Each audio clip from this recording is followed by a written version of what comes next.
There we go. Okay, and then you go there.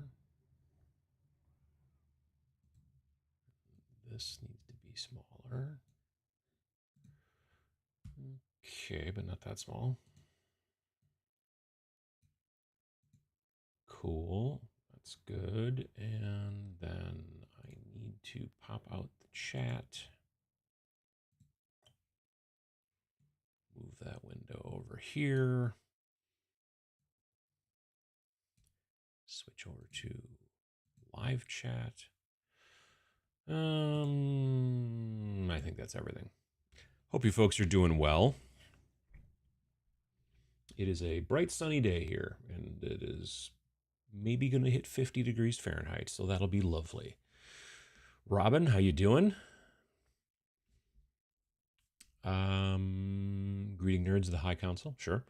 Dave D, good morning from Northwest Ohio. It was a pleasure to meet you at AdeptiCon. Well, thank you. I appreciate that. I'm currently trying to put together my blackout models I pick up there and glue them to themselves and not to me. That is always a challenge, is getting them to glue to each other and not to yourself, especially since human skin is so perfectly, well, cyanoacrylate glue was designed to stick skin together. So yeah, that's Feisty Crabman, how you doing? Surprisingly chilly, Central Texas. Oh. That's all I do is randomly paint. Liked your booty. Well, thank you, Rod. Good morning from Amsterdam. Spring is here. That's good to hear. Morning from Quebec. Dragonfire, how you doing? Loosely collected. Hello from a super squishy, wet Jonesboro, Illinois, where we keep dodging tornadoes. Thankfully, knock on wood, we have not had that. The tornado sirens going on at noon for testing did start, though, yesterday. I noticed that. Good morning from a slushy Yukon, Oklahoma. How you doing, BF Bulldog? Let's see here. Good afternoon from sunny Coventry in the English Midlands. Nice. Good morning, everyone. How you doing, Cal Urba? Howdy from the already very hot French Alps. Wow, okay. Fungazi, how you doing? It's good to see you at AdeptiCon. Hope you managed to avoid con crud. It seems like everyone came down with something this week. So far, no. I mean, allergies a little bit, but I had that going into it and coming out and everything. It's just my eyes have been watery, which usually means allergies for me. But otherwise, I seem to be fine. I know there were some folks that did come back with things, but I mostly came back with things I purchased. So that's I'm grateful for that. Usually happens when people get together in a confined space for days at a time. I mean, yeah, even before the pandemic, to be perfectly honest, con crud was a thing. It was always just like, you come back and you have some sort of cold or something or whatever. Nowadays, it's potentially a bit more, but I mean, there were definitely, I saw people there with masks. So, not a lot, but some, Good afternoon from Kent, England. How you doing? Good morning from Quebec City, where it's finally getting warmer. Yeah, well, it's going to be not warm here, but it's going to be not also bitter cold. So I guess I'll take that for now. But I would like it to be a little bit warmer. That'd be kind of nice. We are in April.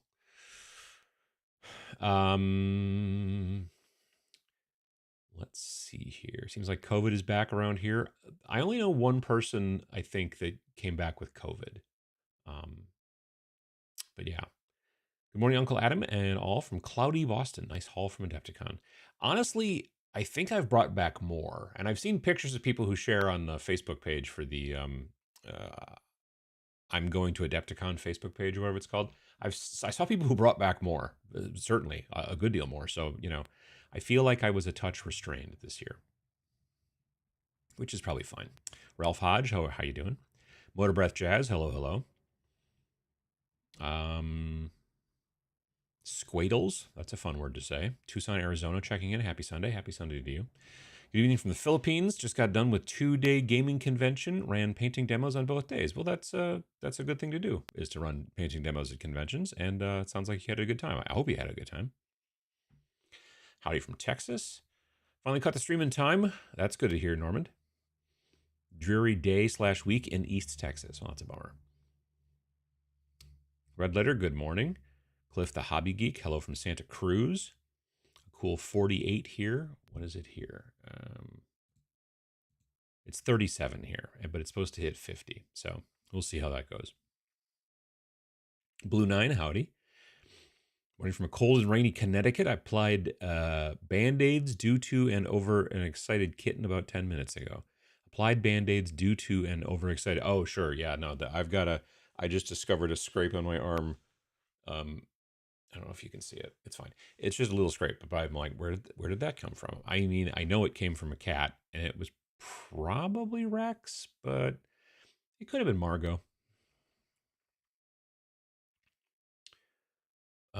Here in North Carolina, sorting more eBay finds and painting fan sculpt female space marines from hybrid miniatures. I don't know if I've ever heard the term fan sculpt before, but I think I get the hang of it. Sundered Psyche, how you doing? Painting a bust with lots of skin for the first time. Vince's videos are a gift. They are. They very much are. He's only like 4 more episodes, I think, away from hitting 500 of the Hobby Cheating series. So I think the one that went up yesterday was 496, I think. Good morning from Cleveland. How you doing? Good morning from Massachusetts. Trying to listen at work. We'll see how it goes. I mean, good morning. Good cloudy morning from St. Jerome, although I'm saying that it's probably Saint Jerome. I don't know. Anyway, I've recently finished Magnus the Red after spending nearly 5 months on it. Wow. Morning from New York City. Terrier Halo, hello. Checking in from somewhat gloomy South Ontario. Yeah. Morning from 73 and humid Florida Panhandle. I mean, Florida, that makes sense. Both, the warmth and the humidity, from what I understand. Good morning I haven't been to Florida since 7th grade, I think. Good morning from a tornado/thunderstorm, Middle Tennessee. Great for spooky hobby inspiration, not for priming. No. Definitely thunderstorms and tornadoes are not good for priming, for sure. Morning from a sunny SoCal. Hope the con cred didn't hit you too hard. No, like I said, I've just been, I think, fighting some, and again, this is since before the convention, I've been just fighting some allergies. Spring does that to me, usually. Sometimes fall, too. Greetings from the sunny UK, looking to keep painting the inquisitorial agents and then some arbites? I can never tell. Whilst trying to ignore the siren call of the Moonstone minis I bought recently. That is hard. I was thinking I was close to the crud, but just working in the warm shop and didn't drink enough. Sure. Looking forward to another episode of the Snarlcast. Should go live tomorrow morning. There's not many who pay to get the flu, but I'm sure they're out there. Sure, yeah, exactly. That's a good point. Allison, how you doing? Good morning, Adam and chat. I always enjoy your Hobby Booty video. Hope it and you continue to do well. Well, thank you. I hope you do well. It was good to see you at the show. Allison was doing cool cosplay. It was Sisters of Battle cosplay, and we got to chat for a while in between cosplays when she was trying to, I think, probably cool down because cosplay is generally warm, it seems. Morning from foggy Connecticut. Happy to hear your silky, dulcet tones. Well, I don't know about that, but I appreciate the comment. Afternoon from sunny Puckle Church near Bristol in the UK, working on some silver bayonet miniatures today. Nice. I like it says in the thumbnail thing, I have been since I got back, I have been just basically kind of, I don't want to say rudderless, but I just don't seem to have any big plans. Like what I should be doing is twofold. I should be working on terrain because I have a lot of it to work on, and I should also be probably starting to work on some models to be able to use in the video for our upcoming game that'll come out at the end of May. I've been doing neither of those things. I've just been kind of like, well, I'll work on this a little bit, and well, I'll work on that and paint this a little bit, and it's just, and this is how I'm doing it too. It's just a lot of it's I don't know why. I'm not sure. Most people usually come back from AdeptiCon very inspired and things like that, and I came back definitely wanting to paint, but like not being able to make a good decision on what, and that's the thing. Um, I do want to work on some of those Goremonger dudes from uh, the new Kill Team box, the Blood and Zeal box. There's a lot of parts. There's a lot of little pieces, and I also have to do some kit bashing because those heads are all bad. Every one of them is just a nightmare. Not like hard to build. They look like they just go on, but they're just butt ugly. That's the problem with those Goremongers, is that there's just the heads are terrible. That's one of the problems. The other problem is that there's more parts sort of than there should be, but we'll see. But I do want to get at least, I don't know, 3 or 4 of them maybe. And then there's a couple others of the sanctifiers that I also want to do too, but I'm just not like in a build mood right now. I'm painting mood, but I'm not necessarily going in any given direction, which is a problem. But nonetheless. Good morning from Seattle. Nice chatting with you at AdeptiCon. Really like the new venue. Yeah, it was great. Enjoyed Milwaukee. Didn't catch COVID this year, so bonus. That is, I did catch a bunch of blackout. Well, that's pretty good. Yeah, the new convention center. Well, it's not. I mean, it's new to us. It's been around for a while, but a lot of it is actually like new. I used to go to that place because Gen Con used to be there. So I started going to Gen Con in 1992 and until 2002 when it left and then went to Indianapolis where it still is today. So, and during that time, technically when we first started going to when we first started going to Gen Con in the early 90s, it was actually in a building across the street that was called Mecca, which was the Milwaukee Entertainment Convention something something. It spelled a thing, but it was spelled MECCA, but it wasn't an abbreviation. Well, technically that would be, because you say it, that would be an acronym. So anyway, but then they did some construction, built what was eventually then called the Midwest Express Center. Midwest Express was a Midwest airline at the time, and so they like bought the naming rights, or I don't know what the deal was, but nonetheless. And then it was just the Wisconsin Center for a while because Midwest Express eventually went out of business, but that was after Gen Con left. So I hadn't been in that building since 2002, really. And then coming back to it last year in May to do a tour of it with the AdeptiCon folks, it was wildly different. There was one part that I recognized, and it was like the corner where you first come in, and it's this big kind of roundish sort of brick thing. Everything else is completely different. And also, from what I understand, it's about twice the size that it was when Gen Con left. So it worked out really well. They could use some better signage. But there's so many more hotels around there, so that's good. There's more restaurants, which is also awesome. Bars, all kinds of stuff. So that's, I think it's going to work out really well. Plus, they're going to be able to expand more, as they get more people and stuff like that.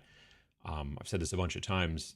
That same facility hosts a big, huge anime convention that's like 23,000 people. So Adepticon's going to have room to grow, because at best, Adepticon this year was 10 to 11, maybe. So. VJ Morph, how you doing? Hope you're well as well. Looking forward to the Jugs episode about their travels to Adepticon. Gotcha. Yeah, I talked to Rob for, I don't know, a couple of minutes, in that like he came up and was asked if it was okay if he could film something, and then like asked me like a weird question, and then that was weird. But that was about it. And then Peachy I hung around with quite a bit because he's part of the Army Painter Factory team now, and he was in the booth a lot. And Peachy's great. We went to dinner at one point, a whole bunch of us. He ate so many sausages. Well, not really. I mean, it was like 3 sausages, but it was one of those deals where like he got this sausage platter. We were at this German restaurant, and then some other stuff was on there too. I think some like smoked ham and whatever. And then he was down on that end of the table, and I was kind of in the middle part, and then I looked over there and he was eating the sausage, and then I looked over here and then I turned around again and his plate was clean, like he just had licked it. It was, I swear, yeah. Anyway, but yeah, and then Louise, I saw her multiple times. We never interacted in any way. She was generally in the I think Monument Games booth. She's in the video a little bit. There's that scene with she's sitting next to John Ninjon, and he like looks at the camera or whatever, and so yeah, that was one of the few times I saw her. Let's see here. Hi, Uncle Adam from Texas, cooking sausage for breakfast. I was just talking about sausage. I was painting a miniature for Call of Cthulhu this weekend. A female student from Arkham University. Nice. Morning from still below freezing Omaha, finishing up another 7 Death Guard and 1 Lord of Virulence? Yes, Virulence, I think is the proper word. Today. Nice. Cool. Afternoon from Woodside, South London. Nice. How you doing? Good morning from sunny Jacksonville, Florida. Hail, Uncle Adam from the wetlands of central Arkansas. I hope you're doing well. Just wrapped a game of Final Girl, playing the new film box based on Hellraiser, while Hellraiser on the TV in the background. Is it new Hellraiser or old Hellraiser? The new one that was on Hulu, I kind of like. It's not bad. I like it a decent amount. Good morning from Italy. How you doing?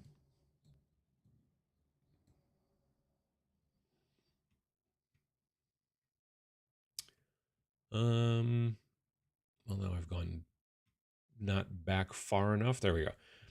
Your booty was quite restrained. Well, thank you. I liked Jay at Eon of Battle's idea to review all his shelves of opportunity to help him from adding too much more. Yeah, I've been thinking about my shelves of opportunity lately. I've got an idea for a video. I just think it'll be maybe controversial. I had to get that Rattling Kill Team. I'm not made of stone. I mean, I understand. I get it. I totally do. They're fun little guys. Just a bunch of little guys. Duck Sauce, how you doing?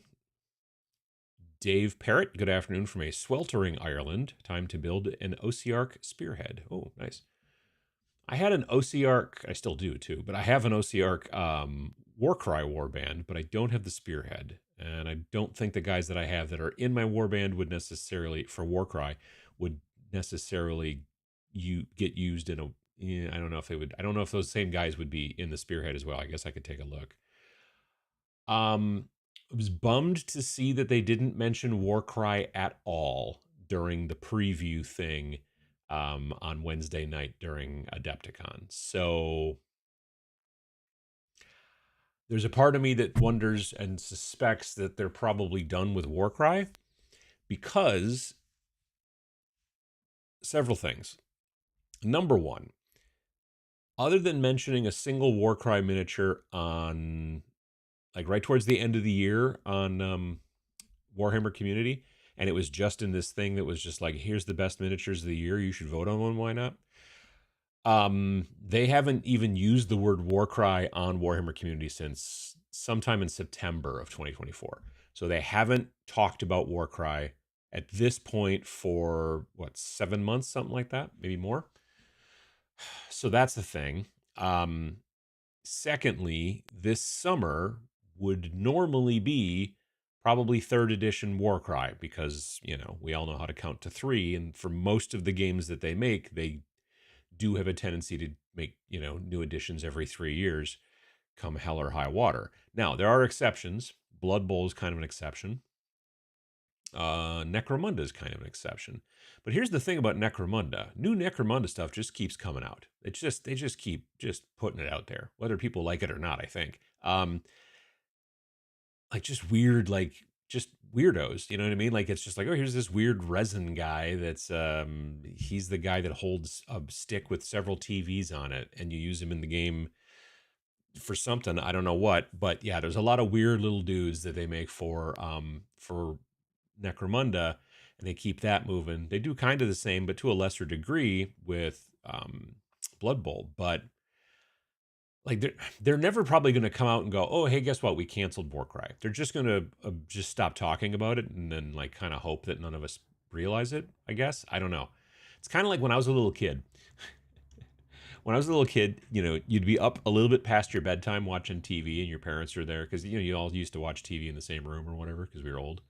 Um, and as a little kid, I'm like, if I just don't say anything, maybe they'll forget I'm here because I know it's past my bedtime, or whatever. Because like bedtime was, let's say, 8 o'clock, and I'm like, if I just don't, like, if I don't comment on the show, or if I just, I'll get to stay up later and watch more of whatever this is.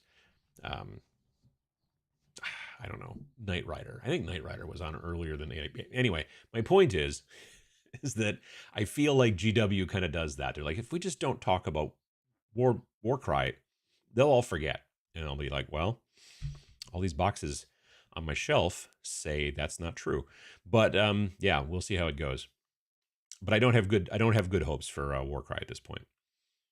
Honestly, the whole preview thing was, I thought, real lackluster. I don't know. At least they didn't try to make everybody watch like another hour and 20-minute video, though. So I guess that's good. And it was nice they brought Adam Troke over. That was very cool too. I got to chat with him a little bit at one point. It was me, him, and then my friend Adam from Army Painter. And so it was the three Adams. And so I decided that we were the Council of Adams. And there you go. There was a picture that I think I shared on Blue Sky. Pretty sure. I gotta change this right here. Turn that into the little Blue Sky thing instead of the little burb. Let's see here.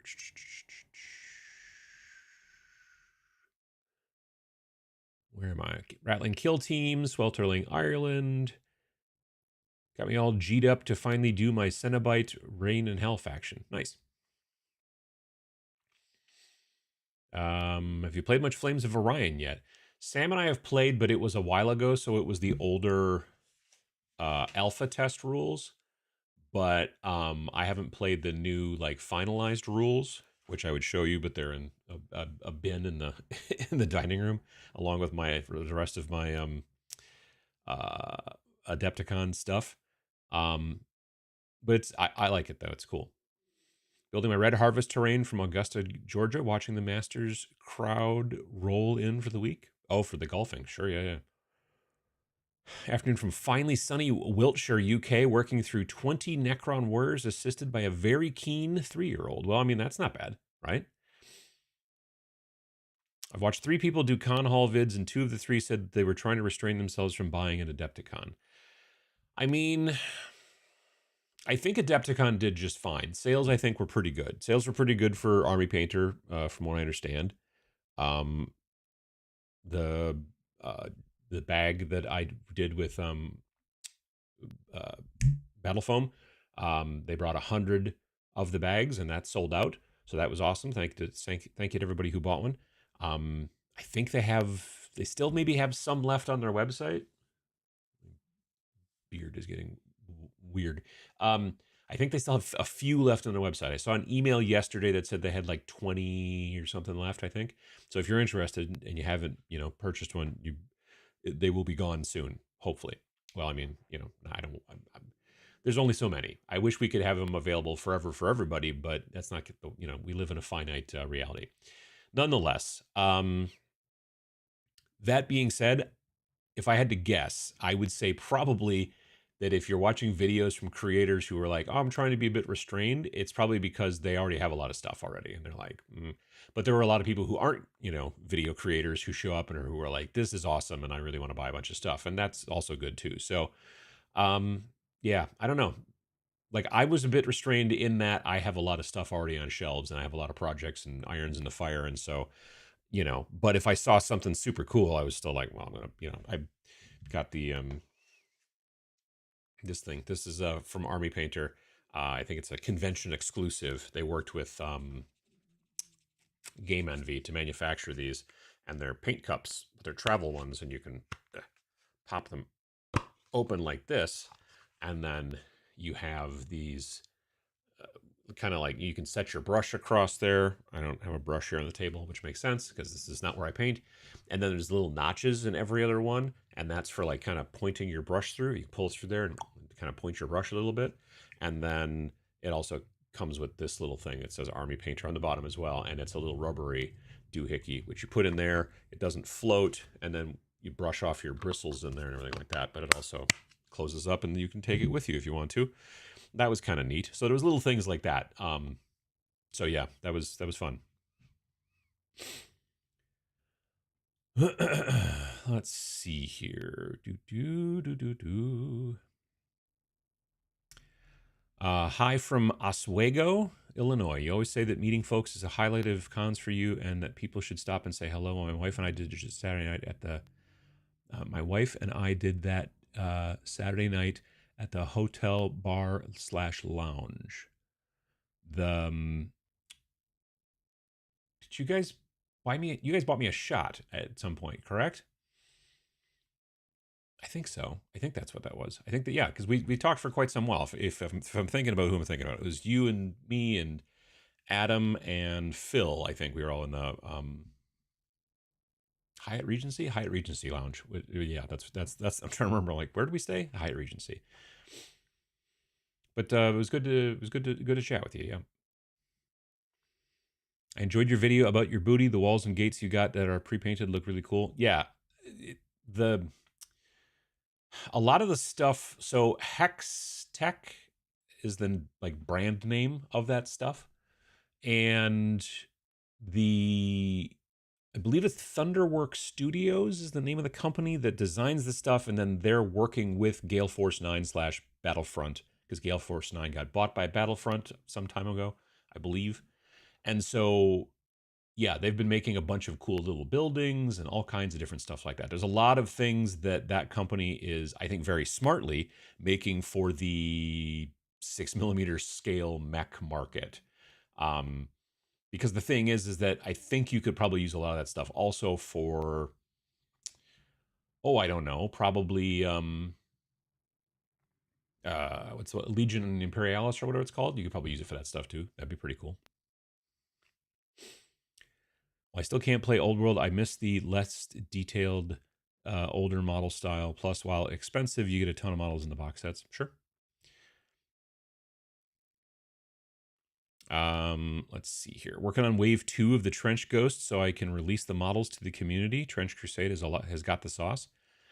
Well, that's pretty cool. Yeah, if I ever do Trench Ghosts, there's a part of me that wants to kit bash a bunch of Night Haunts and give them guns and gas masks. I think would be fun. But I've seen other people do that online too, and I think it'd be kind of fun to do. So yeah. Good morning from Cleveland, Uncle Adam. Nice to have met you at Adepticon. Well, thanks. I appreciate that, Dr. Rotwang. I hope that you had a good time at Adepticon. You and Adam proved to be genuine and welcoming. Very nice. Thanks for the time and the conversation. Yeah, it was a good night. That was one of the later nights I stayed up. I'm not gonna lie. Like most of the nights, like I don't know. I think that's an interesting difference too between this venue and the old venue. When it was at Schaumburg, there were plenty of nights I stayed up a lot later because you would just be kind of walking around in the convention center kind of area or wherever, or just the building, and bumping into people and talking to them. And now the one downside about this new location is because people are more spread out. Some people are at the Hyatt Regency, hotel bar, and some are at the Hilton, and some are at this place, and some are at that place. And so you don't bump into as many people. I think also it's because I'm getting old. And so, I mean, I generally when I'm home and not like at a convention, I still go to bed at midnight or 1 in most situations. But most nights I was going home back to the hotel room, usually around midnight. But that Saturday night, I think I remember staying up till like 2. It's very different than LVO. Although now LVO is going to be very different again because they're also changing their venue and it's going to be a whole different thing. So yeah, it's all very interesting. As this hobby grows and as the attendance to these conventions grow, things change, which is pretty obvious, but sure. Happy Sunday. Southbound on I-43 to O'Hare. Well, I hope that you're not driving. I hope that you're typing while in the passenger seat. I've been following you since I was in Athens, Georgia. As of this week, I'm now in Kansas City and still follow. Well, that's good. How you doing, Chad? Brian Romba, how you doing? Ottawa. Um, just finished painting a kit bash for Jamie Dagger's Lictor game, and I'm working on an old metal Chaos Warrior for Olden Demon. Oh, nice.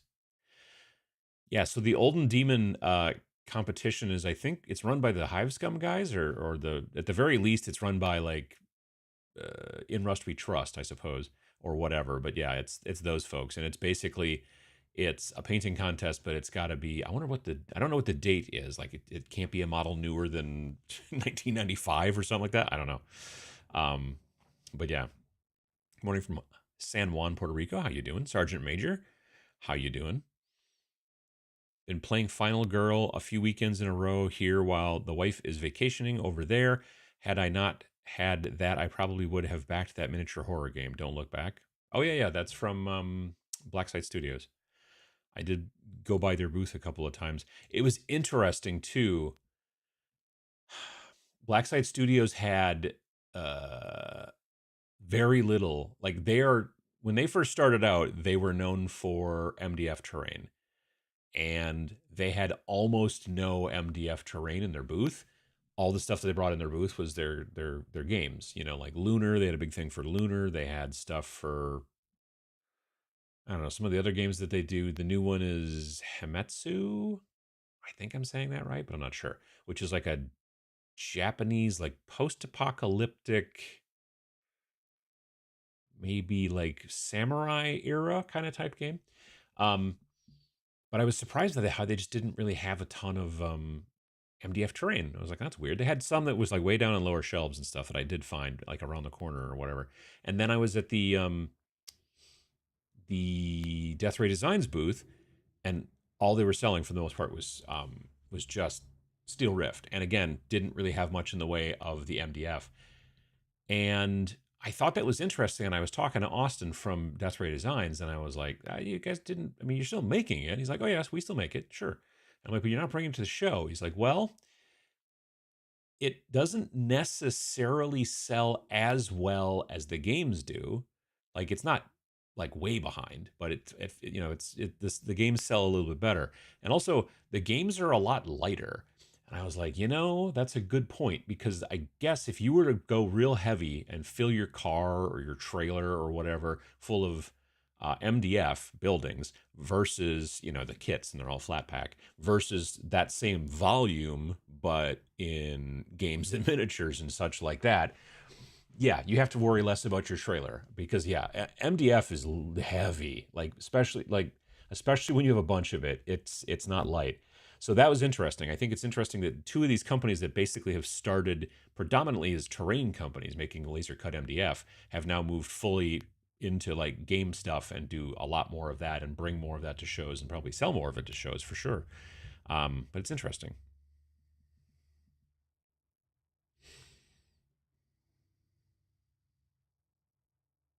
More Snellcast? Indeed, indeed. Played the two final girls in Hellraiser yesterday and this morning.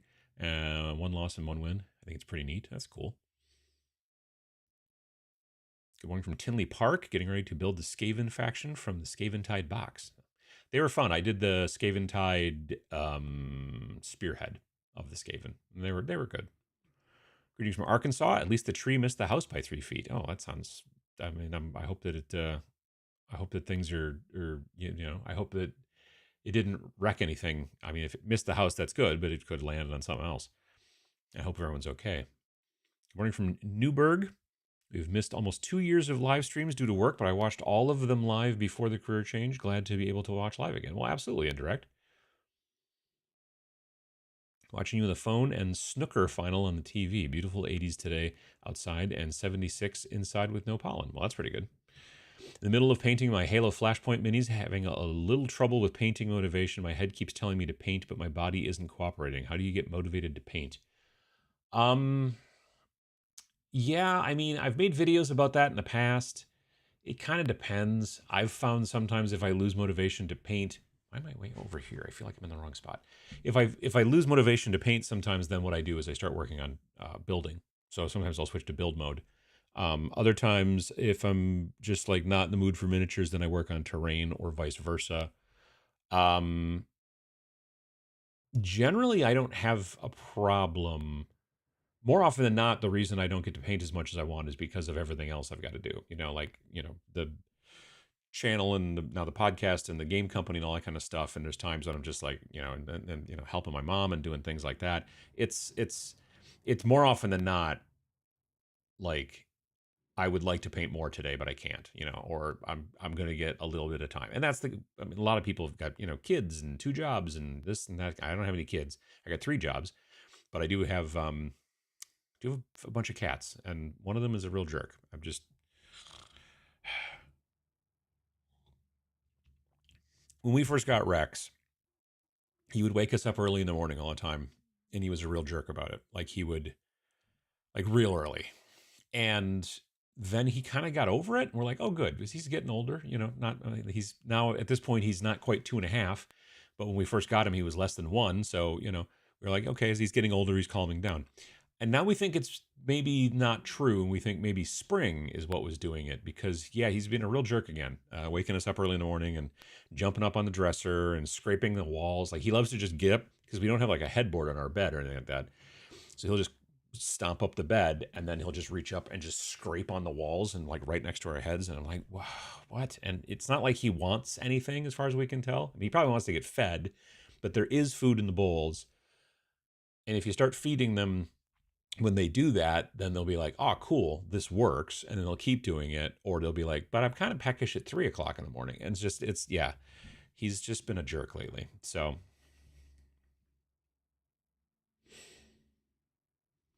how did you enjoy working with Peachy at the Army Painter booth? I mean, he's a good guy. We had met years before at Las Vegas Open. So I think we met in an elevator or something like that. So we chatted a bit and things like that. But yeah, he's a real good guy. I think he's a very good addition to the team. So that's gonna be great too. Were there any demos of Forgotten Ruin at Adepticon? I'm not even sure what that is. Not that I saw, but here's the thing. I never saw a historical game the entire time I was there. I know they were there. I know that there was Flames of War, Bolt Action, Saga. There's just because there's so much more space. Like for quite some time, the last several years, historicals at Adepticon when it was still in Schaumburg were moved to a completely different hotel because they were out of space in the big hotel that they were, the hotel and convention center. They were out of space for that. So they were like, all right, well, we'll put all the historical people in their own building and then they can hang out over there and it'll be great. And, which means if you did never go over to that building, you never saw any of the historical stuff. And then I think last year they not only moved all the historical folks over there, I think they also moved all the Age of Sigmar folks over there too. Well, this year everyone's in the same facility, but it's just such a big facility. I just never bumped into any of the historical gaming, but I know it was there. I'm all over the place working on plastic kits, the War Games miniature terrain, so much on the go. Taking a bit to see results. Yeah, I mean, but it's still forward motion. You know what I mean? That's the trick.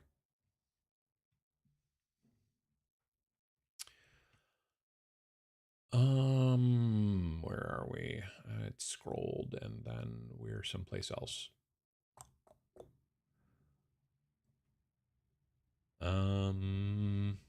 There we go. Okay.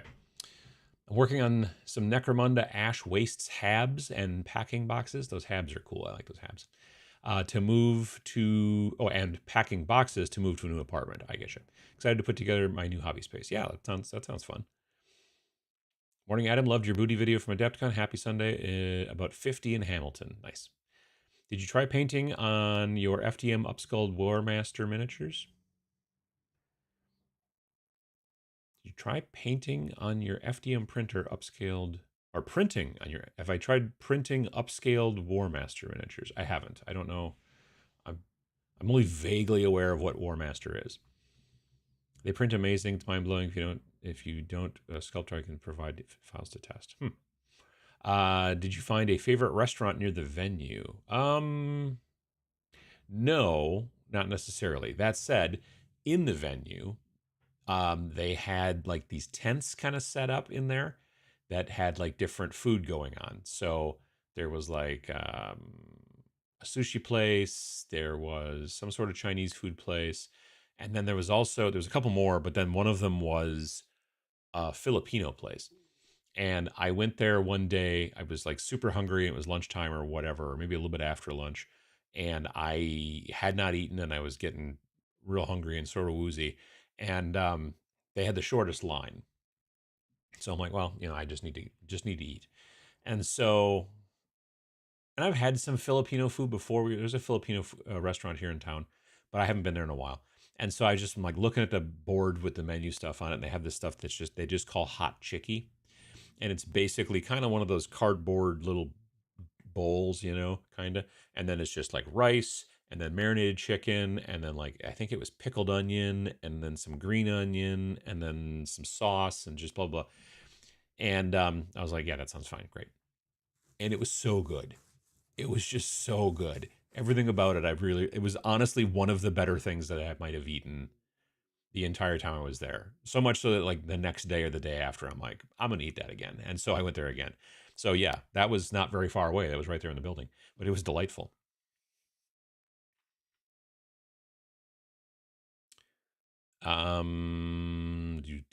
Yes, the who you wouldn't want your sister to date question. Yeah, that thing with Rob. Did he publish that video yet? I should probably take a look and see if he did.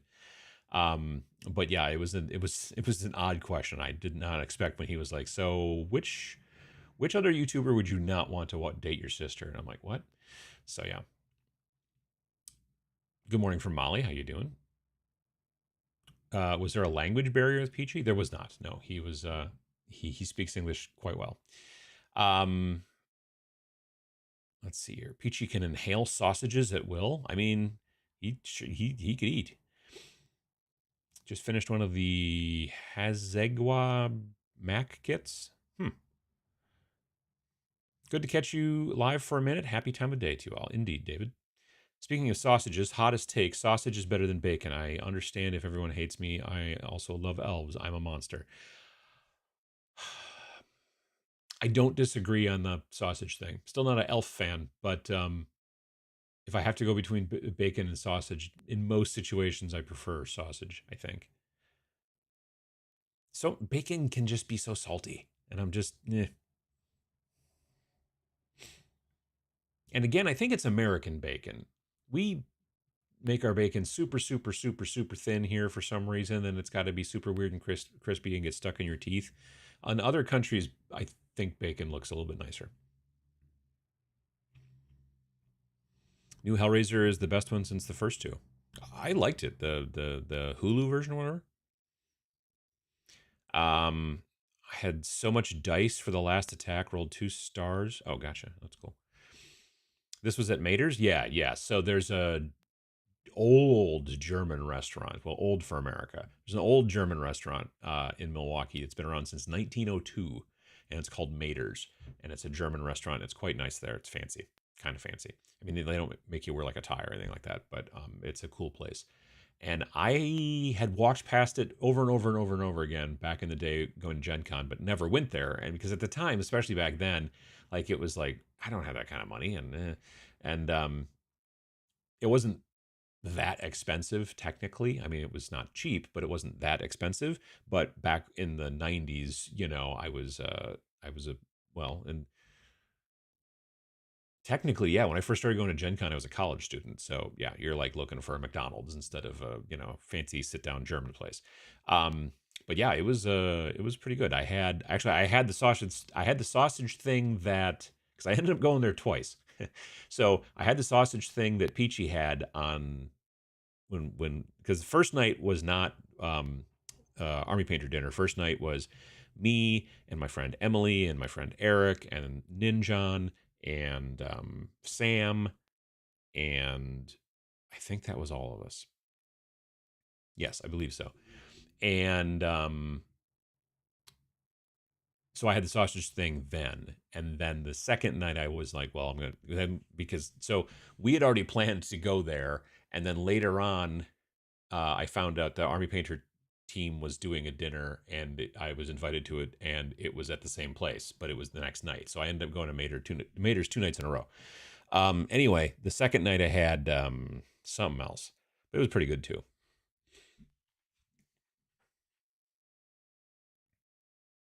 Used to visit them when Gen Con was in Milwaukee. Missed that place. Yeah, it was quite nice.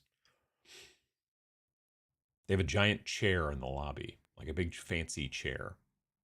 And I took a picture. Well, I had someone take a picture of me in the chair, and then you sit in the chair, and then it's humongous, and then you look very small. There's also a picture floating around somewhere. I don't know, but there's a picture floating around of John and Sam both in the chair too, looking weird. So yeah, I had so much dice. Wait, I just read that again. Good morning from sunny but chilly Albuquerque. Working on my third Gundam kit to use for Titan Lord's army in Grimdark Future. Nice. That's pretty cool. It was good to talk to the Grimdark Future folks again. Got to talk to them for a while. Not as much as I would have liked, but Grimdark Future is going to have a booth at TMX. Well, I mean, One Page Rules is going to have a booth at TMX. So that'll be cool. And they'll be running some demos and things like that. So that has recently, I think, been added to the website. Yes. Where are we? Warcry is about to get old Yellard. I mean, I feel like it's instead they're just going to let it croak versus like actually shooting it. I think that they're just going to be like, meh, which is a bummer.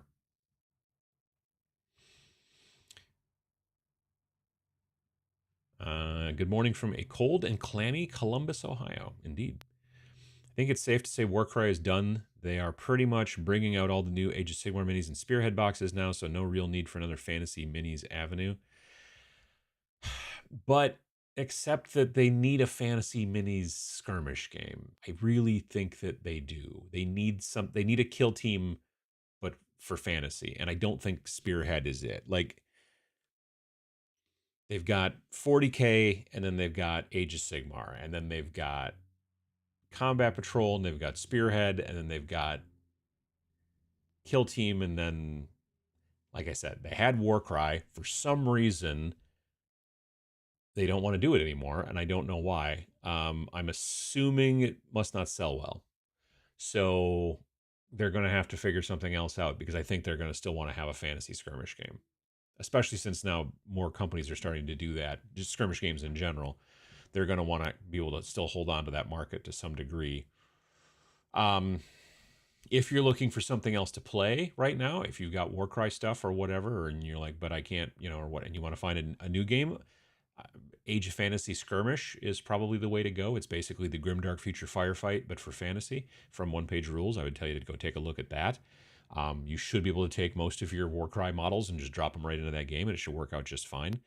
But yeah, I don't know. It'll be very interesting to see if they're going to do, because here's the deal: like if they do want to make a new skirmish game for fantasy, there's a lot of people thinking that they're going to try to make a run at Mordheim again, which I kind of hope they don't. But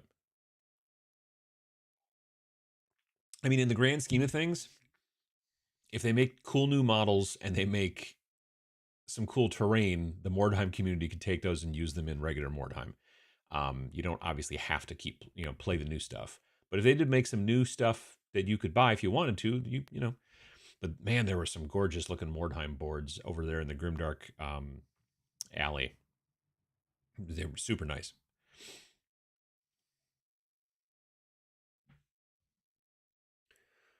I feel like Warcry is getting surpassed by Spearhead since that seems to be doing so well for them as a game mode. Yeah, well, maybe. I guess I don't know anybody who plays it. I want to play it, but there's nobody else around here that plays it. Though I do see it events and stuff like that at some of the bigger conventions, so that's good. But yeah, I don't know. I don't know. Weird thing about Warcry is the new Warhammer Heroes blind boxes, Wave 5, have Warcry cards in the boxes. Well, that's weird. And those aren't on wider sale until late spring, early summer, so I'm keeping hopeful. That is interesting. I mean, to be fair, it could just be like, we did this a while ago and now we've made up our minds and there's no time to take the stuff out of the thing. I don't know. It's possible. Just finished painting my 95 Escher gang that I've had for years. Well, potentially since 1995. Still need a few more.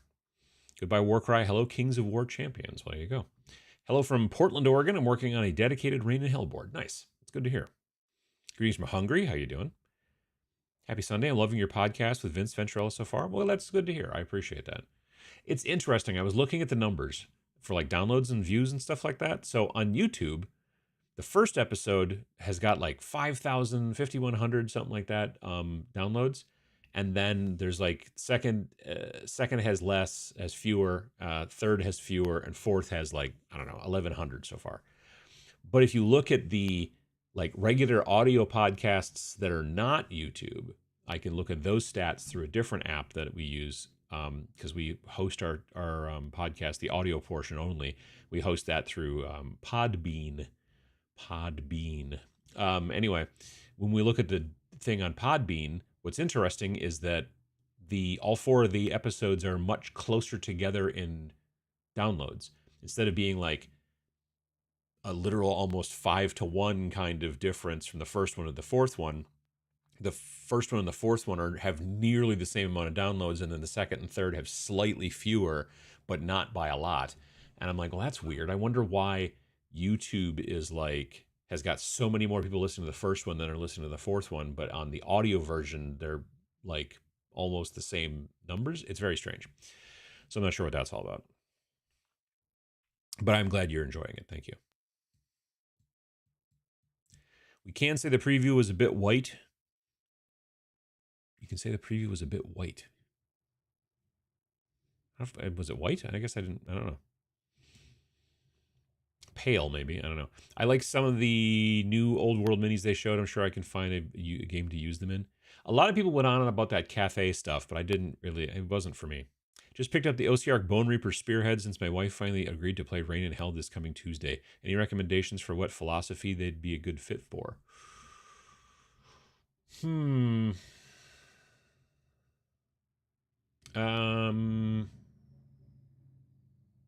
was gonna say maybe. Maybe judges. Maybe. Prior Archery Snarlcast, I joked about a podcast called Between Two Atoms.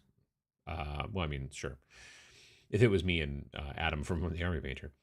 Hi from Southern Oregon. Last 50 minutes from Conan Kickstarter being painted. Last 50 minis. There you go. Well, that's pretty cool. Morning from Colorado. Painted a bunch of one-page rules minis yesterday. I have a crap ton of Lovecraft investigators to paint, and to work on some minis and terrain for Space Station Zero. Nice.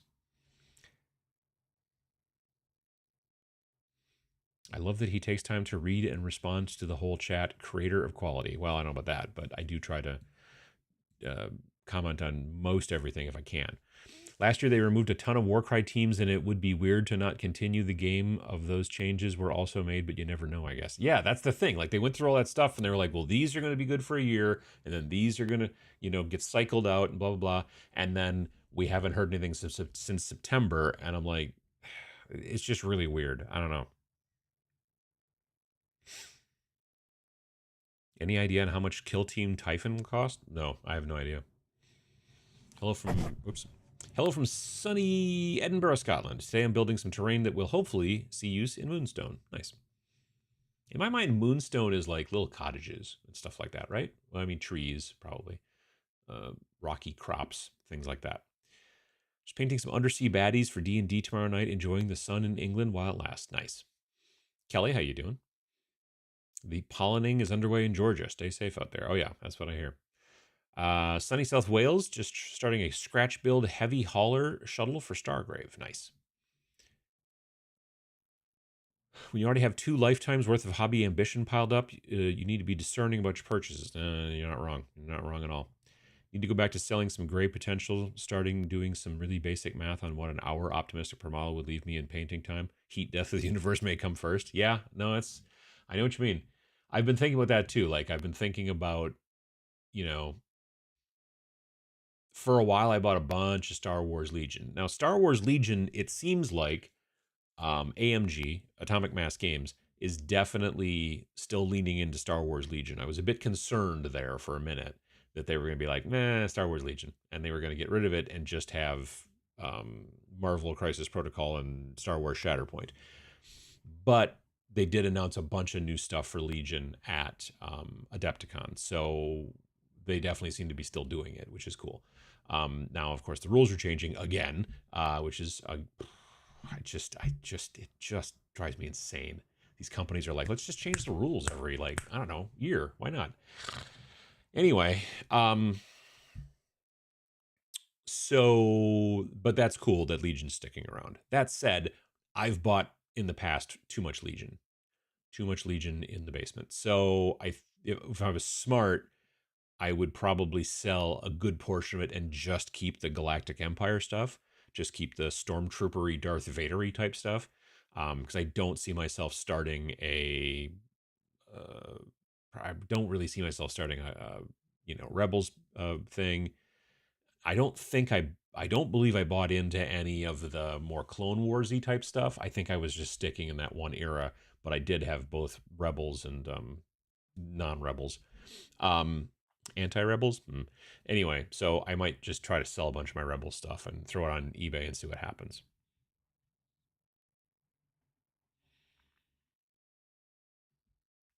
I hope those Army Painter portable cups with washer make it to retail. I don't know if they will. They may. They may show up on the website. Any new games at AdeptiCon that were interesting? New games. I mean, I bought Flames of Orion, which is a cool mech game, but it wasn't particularly exactly new because, like I said, I had the alpha version from last year's Adepticon, but the new version is nicer and finished and stuff. Arsenal. Arsenal looks interesting. A couple days ago, I bought some STLs from not from their website, but from a website that's affiliated with them, Skullforge Minis, maybe Skullforge Games, something. Skullforge. Oh, wait, here it is. Skullforge Studios. There you go. So yeah, I went to their website, Skullforge Studios, or they've got a Gumroad thing, whatever. Anyway, I bought some of their STLs. I'm gonna have my friend Dave print them for me. Because I think it's just gonna be kind of fun to paint. Some of them are I mean, some of the models are also just the regular normal 28mm humans and stuff like that are just great. Like they would work for Blackout, but they would work for any kind of weird sci-fi game that wasn't too crazy. I mean, they're great little guys. Um,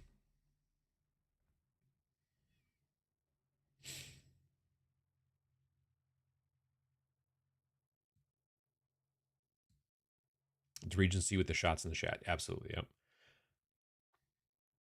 Legion Imperialis, I was thinking of using them for that. Oh yeah, no, those like I said, they work great for I think BattleTech, but they would also work great for something like Legions. And it kind of depends. Like they have different, they have a couple different terrain sets. They have one terrain set that almost looks like it's designed for Legion, but you could also use it for BattleTech. And then they have other ones that are like, well, this is for BattleTech, but you could also use it for Legion. But then they also had, I know on the big table they had there, they also had one that was just totally 28mm Tau, coated. You know what I mean? Like that's what it was. And I'm like, well, that's not going to work for, the other ones. Let's see here. It always bugged me when the Warcry branded warbands had no footwear. Like running around barefoot. Well, different times. Internet got knocked out. Oh, that's a bummer. Molly. Just joining from Hamilton, Ontario. Anything news about Warcry at Adepticon? Nope. Didn't even they said nothing about it, which is not great. Nurgle Matthew, how you doing?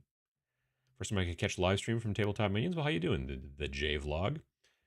I feel that old comment. Cons are exhausting. Lots of walking, talking, being on.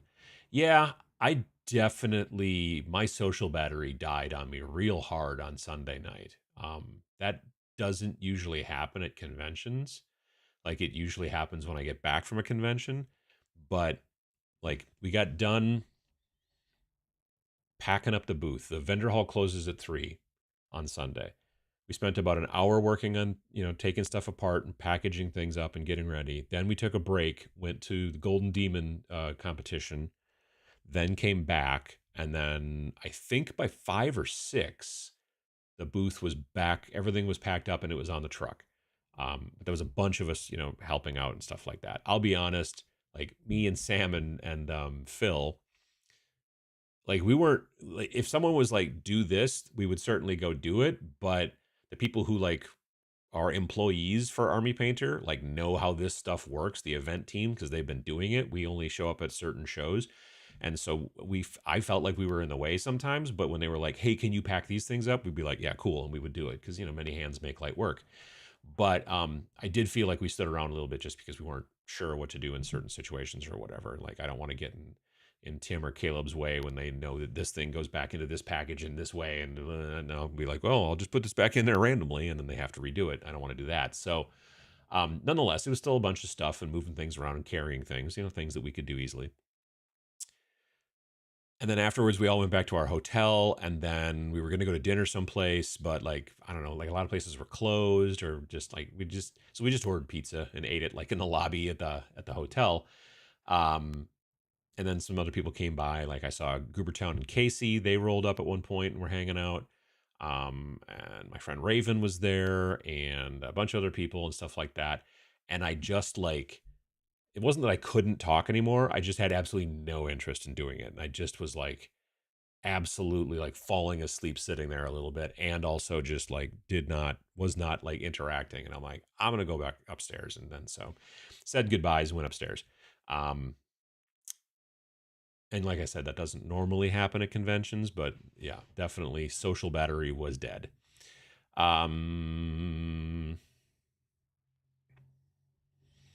If you are working with molten metal in the smelting process, protective footwear is a must. True. For the new venue, meetups will need to be more intentional, set a rally point and time. Yeah, potentially. I mean, that's the thing though, is that the thing that was cool about a lot of the meetups is they just sort of happened. So yeah, there's going to have to be some adjustment to make it so that does work.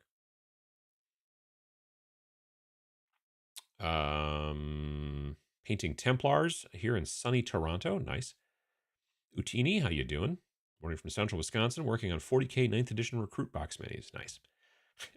I think my friend Eric was like thinking about getting the Spearhead, but not Spearhead, Combat Patrol box for the Space Marines so that he could paint them up as Blood Angels, kind of like I had.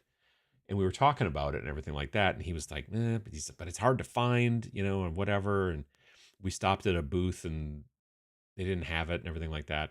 And then I was like, wait, hang on. And I pull up the GW website. This is the weirdest darn thing.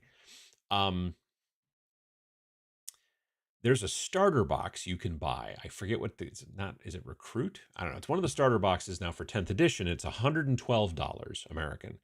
And it comes with basically the Space Marine Spearhead Combat Patrol. And I believe the Tyranid Combat Patrol, or maybe the Tyranid Combat Patrol plus a little bit. And it's $112. Whereas if you were going to buy either of those Combat Patrols, it'd be $160. They come together in one box for 112. And he's like, that doesn't make any sense. I'm like, I know. But he's like, well, I'm like, nobody had it like local, or nobody had it in the place. Although we didn't check actually the GW. Probably should have checked the GW booth, but it's something they keep relatively in stock. So probably our local store would have it. So hopefully when he got back here, he bought that because, but it was just really interesting because he's just like, this doesn't make any sense. Why would they sell for $112 something that they could be technically making, what, I don't know, $320? Because it's basically two combat patrols, which $160 a piece. It's very strange. I don't understand it. But that's the G-dubs for you. Building some Votan and Sylvaneth in sunny Ulm, Germany. How you doing? Hametsu, right? Gotcha. Olden Demon is 2000 or earlier. It can be plastic, but metal is generally preferred. There are 2 categories, fantasy or sci-fi. You can make 1 entry to each. All based must be painted green. Oh man, I can't enter that. Also, I just generally don't usually get into models that are that old. But also the green, I can't do the green thing. Yeah. Remember you were working with Wargamers Consortium for a while. What feels like 10 years ago. Yeah, it was probably at least 10 years ago. What happened to those guys? If just fizzle out. So Wargamers Consortium was like kind of a network of wargaming YouTubers.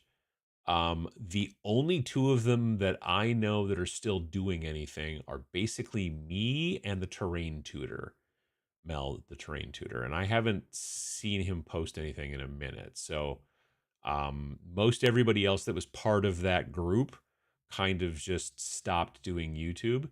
Um, every once in a great while, Chung posts something, but for a while he was also starting a YouTube channel that was about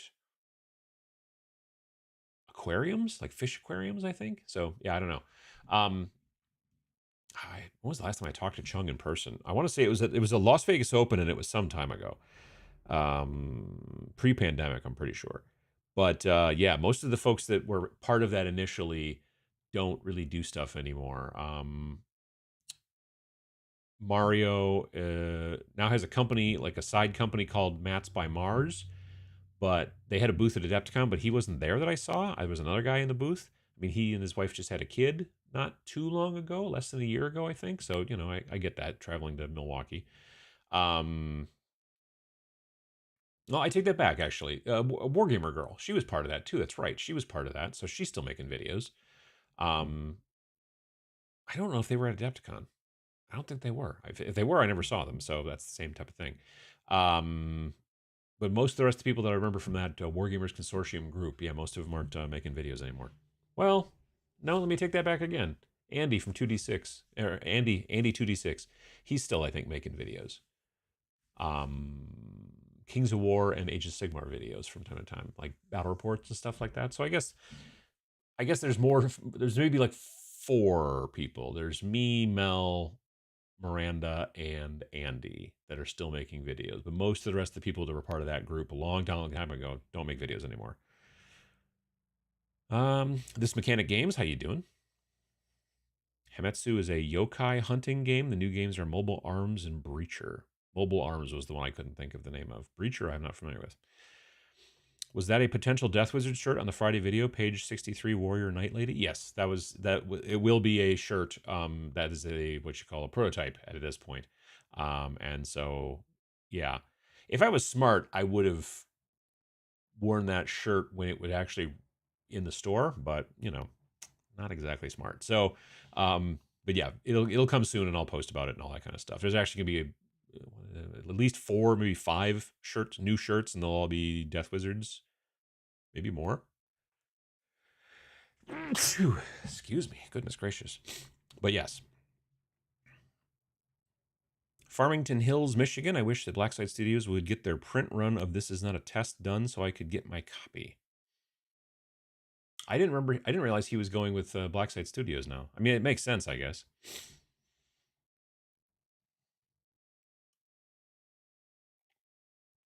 Crimson Studios, how you doing? This is my first stream. Managed to grab some tactical marines and a venerable dreadnought for cheap for my LGS. Working on getting them painted up for my salamanders army here in Pennsylvania. Well, neat. I have some TT combat kits that need some love. Want to use them for kill team games? Sure. Blackside Studios has been trying to put a lot of games out very recently. Yeah, they put out a lot of different things, a lot of different games. Working with some like internet creators as well, like Whittle Goblin. They did Night Thirst, which is like a vampire battle royale type game, I believe. Speaking of Austin from Death Ray Designs, what was the spray paint that you and he recommend for priming MDF? It is a Rust-Oleum. Let's see if I can find it.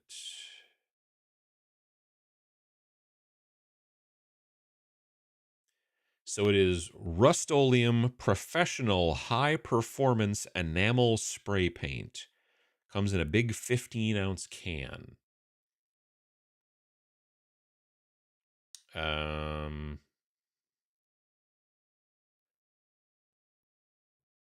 Yeah. I can't. It won't focus. It's manual. It's a manual focus lens.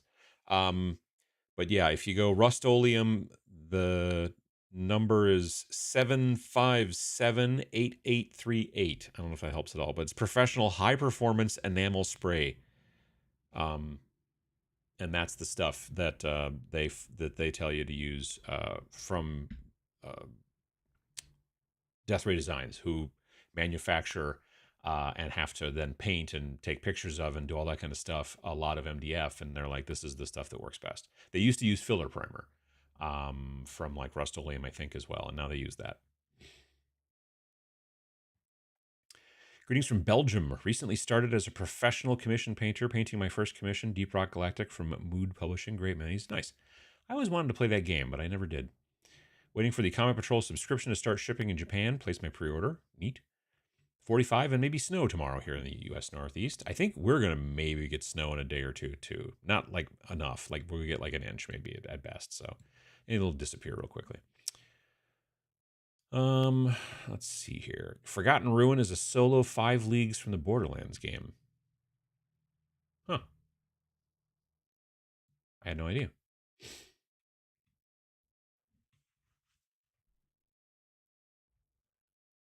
Um,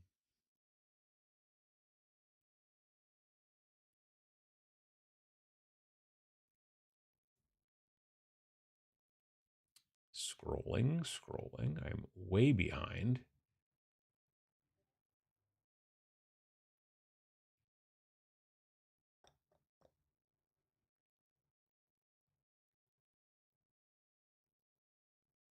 They have giant pretzels at Mater's. That's true. Yes. My friend Emily got one, and it was like nearly 2 feet across. It was monstrous.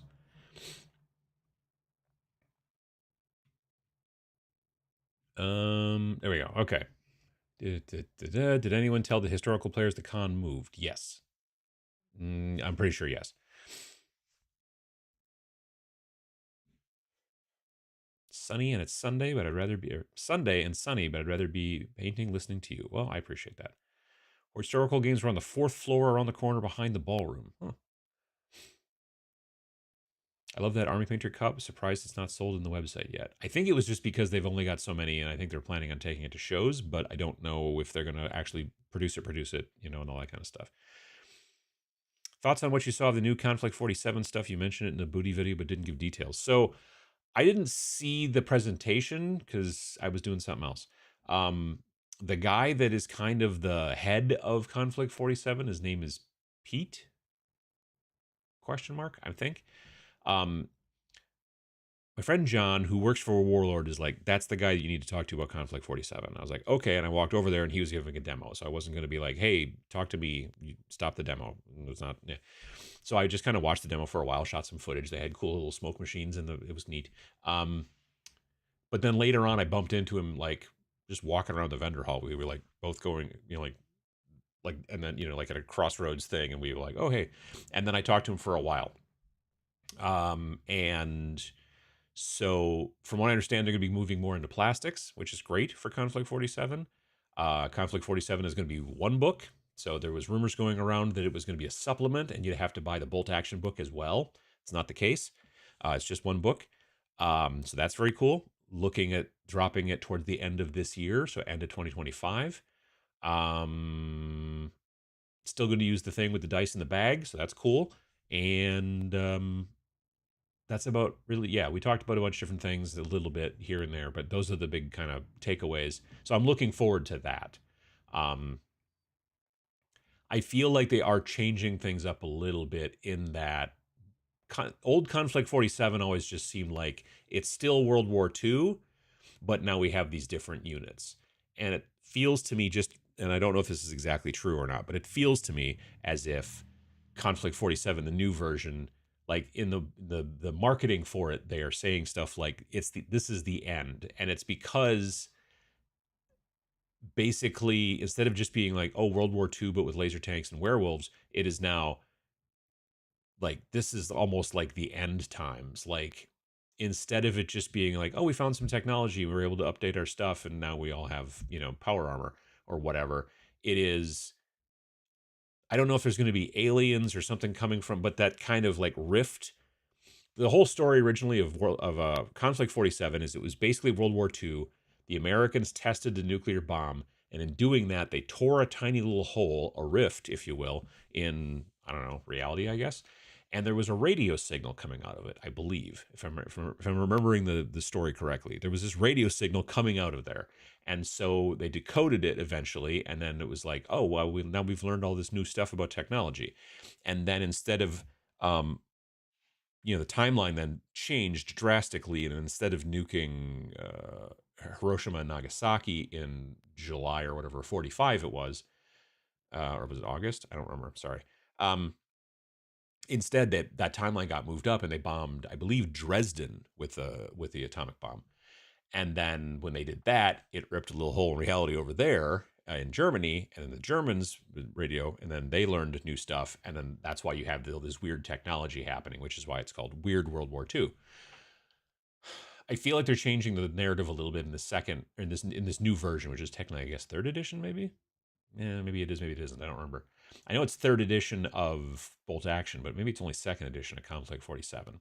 Either way, there's a lot more like Rift technology and Rift this and Rift that, it sounds like, in there. So, yeah, it'll be, I think, a slightly different game, but it'll still be based off of Bolt Action. It's still, I was really hoping they weren't going to get rid of that put your hand in the bag and pull out a die kind of thing as far as the initiative is concerned, because I think that's brilliant for the game. Makes a ton of sense. Don't forget to change your YouTube chat settings to live, not top. I did that. Historicals were on the 4th floor, literally in the room next to the ballroom where they did all the presentations. No kidding. In all fairness to your cats, I think all cats are different levels of a-hole. I mean, like, George is a lovely boy, but he does sometimes chase Carlson, and Carlson's a scaredy cat, and that I wish he would stop doing that. But otherwise, he's fine in every other way. Maggie is generally pretty good. She's a sweet girl, but she hates productivity. Like, as soon as I sit down in front of the computer, she's like over here usually, and that's why I got the door closed. She'll start clawing at my pants, like she wants to get pets and stuff like that. But if I'm sitting on the couch, like watching YouTube, and like just, I got a whole lap full of nothing. I could, no cats. Well, sometimes George, see, because he's a good boy. But yeah, Maggie never wants to come and hang out with me when I'm on the couch. It's only when I'm trying to do something. Usually when I'm like struggling to get something done, like I'm trying to learn a new piece of software, that's when she shows up. Anyway, so yeah, I get that. Just curious if you made it to the Steamforge Games War Machine keynote. I did not, no. If so, I was curious what you thought about their push into more apps and subscription-based business models. I guess I hadn't heard. I mean, the apps thing I think sounds kind of smart. It's a good, but making it subscription-based, that seems like some real GW trash, and I don't think that they should do it. But if they want to basically say it's going all to apps and we're not selling books anymore, we're just going to digital, which in this day and age, I think is kind of a smart move, especially with, all of a sudden, all of the problems with buying things in one country and selling them in another country and all that kind of stuff. In my mind, going digitally that way could be, so I don't know anything about it. If they are doing it because they're like, hey, this is going to get you access to everything. Like if GW charged you $4 or $5 a month, but you didn't have to buy codices anymore. Okay, I get it. That makes sense. But if you're like, well, we're going to charge you $4 or $5 a month, plus you still got to buy a $50 or $60 codex. Well, no, then that doesn't make any sense. So I don't know. I don't know what they're doing, but I wasn't able to get in on I didn't. I probably didn't even know when the keynote was. Most keynotes or whatever, previews, presentations, I don't know. Honestly, 9 times out of 10, I would rather just read about it later. But yeah, I don't know. Philippines mentioned, indeed. Greetings from Berlin. Hope you avoided the con flu. Seems to have, yeah. What's your opinion on the Hex Tech stuff you picked up? I thought about getting some, but the price for the pre-painted things are a bit high. I guess I don't find it to be super high. They did used to be cheaper, admittedly. Like they used to be like, wait, how is it that this is already pre-painted and also that big and nicely designed and also only $40 or something like that? The newer stuff is, yeah, I mean, more expensive, but everything's more expensive these days. It's the way it works. But I still think they're pretty good. Almost always, they could always use a little bit of a touch up. They could always use a little bit, like I said in the video, a little bit of airbrush along the bottom to kind of make them look a little weathered. I think that that's a big thing. But the thing is you don't want to weather them and then have some person go, well, now it looks all grungy. Like give them the clean version, and if you want to weather it, then you weather it. Makes sense, I think.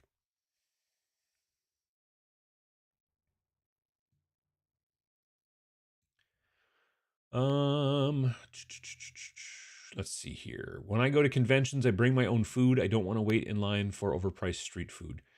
I did bring. I did basically. I ate breakfast in my hotel room every day. I had these little breakfast biscuit things, the Belvitas or whatever they're called, and I had some like store brand Nutri-Grain bars, and I also had baby oranges, little tiny ones, not really tiny, but you know what I mean, like little I think they're called cuties, which is I'm not sure what that name, but I like those. I didn't, you don't want to get scurvy when you're at the convention, so you should have some oranges. But that's what I did for breakfast pretty much every day. So I did stay in the room for breakfast, but the rest of the time it was just got to find stuff to eat. Moved boxes of hobby items out into the living room to clean mold off the walls.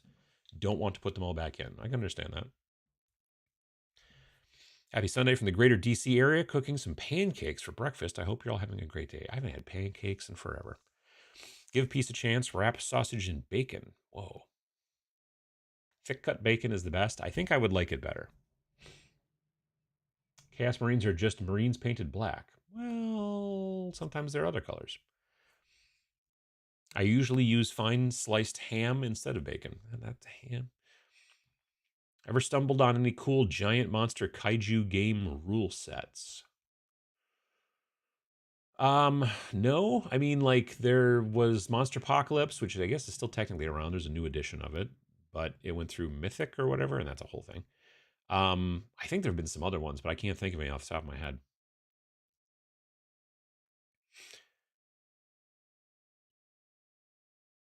Our booth had record sales at Adepticon this year. Nice. I'm not a Halo video game fan, but the mini game is tempting. Would it appeal to a general audience? I think so. I have played the Halo game 3 times, 2 times, 2 or 3 times. But it's been a while. It's been since probably the fall of last year. I haven't played since. It's not particularly difficult to grasp. It's based off of Mantic's Death Zone game, so it's not. I don't know. I think, yeah. I mean, it's not a board game, Lord knows, but I think it has reduced the number of things that make board gamers nervous. Allegedly, I've heard this a couple of times from marketing people who work in the gaming industry, board gamers don't like tape measures. They don't like the tape measure. So there's no real tape measure that you use in this game. It's a lot more square based, as far as like you move from this square into this square. How far can this guy move? He can move 2 squares. Okay, square, square. Now, where you land in those squares, because they're not like little tiny squares that are the size of your guy, they're bigger squares. Where you put yourself in those squares is still important. So if there's like a crate in the square and you put your guy behind the crate so that guy can't get a straight shot at you, now you have cover, that kind of thing. So, but it gets rid of the need for measuring for movement or for range as well. So that's a benefit.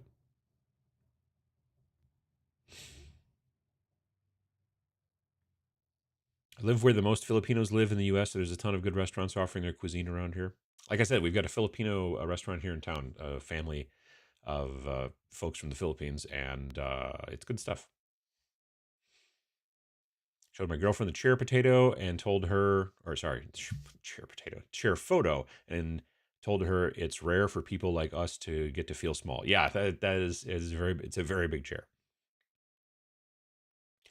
OPR was right behind our booth. Tap was right across the aisle from us. Yeah, it was because you guys were there, and then there was us, and OPR was right on the corner. Gale Force 9, Mini Wargaming, Turbo Dork, Game Envy. There was a lot, and there was a board game that was right across from us that was based off of Skyrim, I think. That was interesting.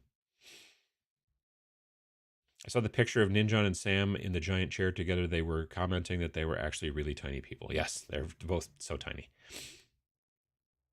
Warlord Games didn't own Conflict 47 before. I thought they were their own creation. It was like a joint thing with Osprey, I think, because there were books that would come out for Conflict 47 that would say Osprey on the cover. So I think Osprey and Warlord were working together or something. I'm not exactly sure.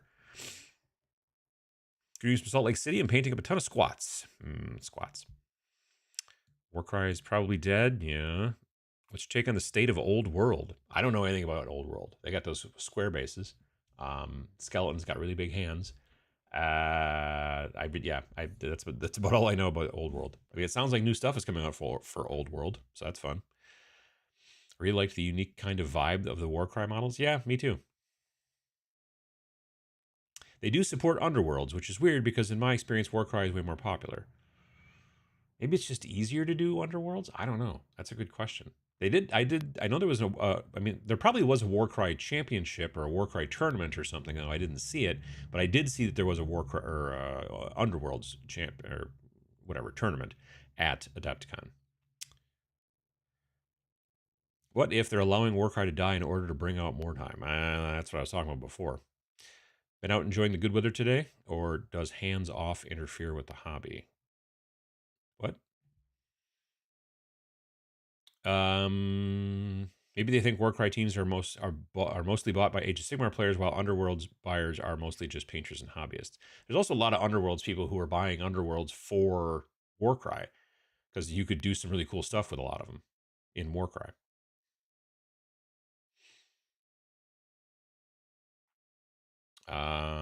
Let's see here. Keep hoping beyond hope that they release a new updated Space Hulk set. Yeah, I mean, there's been rumors about that too, but we'll see.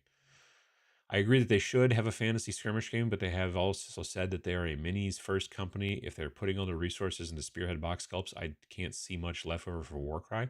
Yeah, but are the Spearhead boxes basically just Age of Sigmar stuff that's been put into a Spearhead box? Like, I don't know if there's anything in the Spearhead boxes that are new sculpts, whereas Warcry is all about new sculpts, right?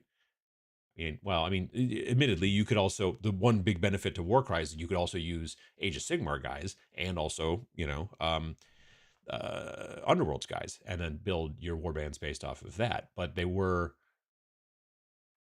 yeah, I don't know, like because from what I understand, Spearhead models are just basically Age of Sigmar models, just kind of put into a, just like they are same thing with Combat Patrol. There's nothing, I don't think there's anything in Combat Patrol that is Combat Patrol only. It's not like they were doing with Kill Team back in the day where they would sneak in like one extra dude and then you'd be like, I don't want to buy this Kill Team, but I want that one extra dude. And I can't seem to wait 6 months until he comes out separately or whatever. The FOMO pieces and stuff. If they made Underworlds cheaper, it would sell better, especially if they try to sell it at big retailers like Walmart and Target. Potentially.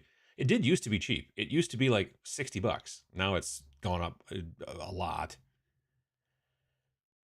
Why doesn't GW combine Warcry and Underworlds? They sort of did that a while back. Give people rules for 3 games, board game, tiny skirmish. Yeah, no, absolutely.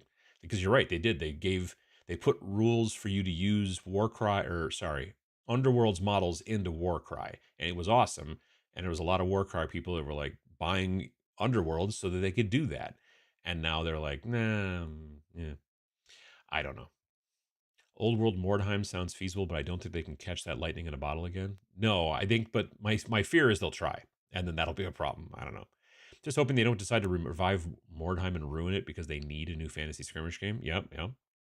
Sword Weirdos and a Song of Blades and Heroes both get more play out of my Warcry models than actual Warcry does. Yeah. Games Workshop is doing a great job of driving people into the arms of one-page rules when they kill games or retire a slew of models because they have always to make new models. Yes, I agree. Absolutely. Games Workshop does more for the wargaming industry with their mistakes than most other companies do with their wins. I had this conversation at AdeptiCon. Army Painter was started by two ex-GW people who were tired of working for GW. Mantic, Warlord. I think someone told me AK Interactive. Like so many different companies that are out there right now are people who used to work for GW and were like, I mean, look at Duncan from Two Thin Coats, right? Um, Peachy, Rob, Louise, like all those folks used to work for G Dubs and yeah, so many companies out there are like, oh yeah, no, I worked for Games Workshop for X amount of years, and then I got tired of them, and then I started my own company, and now here we are. Like there's a lot of that. So between that and then them also making models and annoying people enough with their updates and rules and all this kind of stuff that they take those models and go someplace else. I mean, yeah.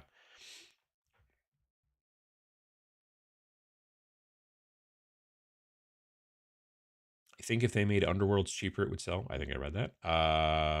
Summer release. Still holding out for more news on summer release of Warcry. Personally, I feel that they will reimagine it in a more Mordheim-like game, which could be cool or good / bad, depending, because I like the current game. I think if they were going to release it in summer, they would have mentioned it at Adepticon, because the problem is there's not another real show that for them to do a for them to do a big splash at. There's not another show until, I mean, really till Nova. Technically, they could announce it at Gen Con, but they don't usually announce stuff at Gen Con. Like they tried doing like a GW preview at Gen Con several years back, and it was not. I mean, that's not the convention that wargamers go to as much. There are wargamers that go to Gen Con. I go to Gen Con, but of the four genres of tabletop game, board games, role playing games, collectible card games, and miniature games, um, we're the smallest representation at Gen Con by far. So yeah, I just don't see. I don't know. It's possible they might just out of the blue just be like, "Ta-da! Look at that!" But like that presentation at Adepticon really could have used and one more thing. But ta-da! Brand new Warcry, yay! Whatever. We're gonna change it. We're gonna do something, and they just didn't say anything. So I don't know. It seems unlikely, but things do change. Spearhead is fun for a game or two, but after that, I don't understand where they're supposed to, where the fun is supposed to come from. Lack of army building kills it for me. It doesn't bother me, but I know it does bother some folks.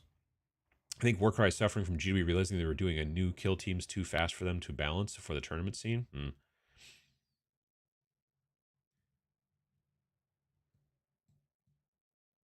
Mantic is doing the same thing with their Kings of War Champions game. Yeah, yeah. I noticed that the new Spearhead season has the vampire themed terrain from Warhammer Underworlds, the set before they blew up the cards. Huh. They could make an Age of Sigmar skirmish game that uses regular Age of Sigmar models and release rules through White Dwarf and or Warhammer Plus. But but they're just not gonna, because they want to be able to make more models. That's always the thing. That's always the thing that they need to do. Painting my Middle Earth SPG Isengard troops currently, hoping to land on my army colors with a few test models. Absolutely. Test models are always a good idea. Difference between Kings of War Champions will be $50 versus Spearhead is what, 150? About that, yeah.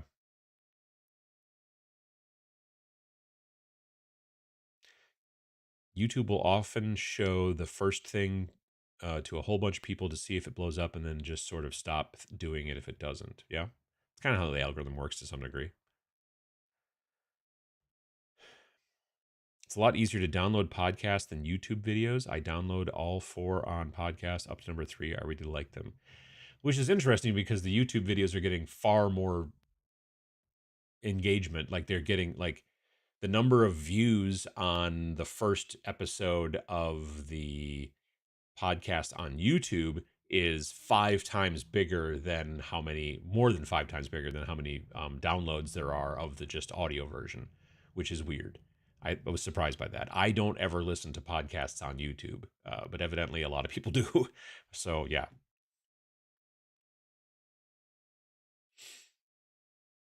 Don't let Adam forget to change the chat setting to not all top. It's yeah. I started it at live chat at the beginning of the show. Wait, what's the podcast name and how did I miss this? The podcast is called The Snarlcast, and it is, if you just go to snarlingbadger.com and then click on Snarlcast up at the top, It'll take you right there and show you. We launched 4 episodes. It's me and Vince talking about indie games and indie game design. And 5th episode shows up tomorrow morning. So the Grand Cathay stuff looks cool, but I just don't feel like it fits in the old world. See, that's the thing that's interesting, is that I kind of assumed that because it's the old world, they weren't going to make new stuff for it. Not like they weren't going to make new models, but like they weren't going to completely come out of nowhere and be like, oh, hey, look at this. We made an entirely new faction. Like Fantasy already had factions. Like, just, I would assume that they were going to just keep the old factions and then just add new models to the factions. But of course, because it's GW, they're like, well, let's ignore a bunch of this stuff and make something new. And I don't know.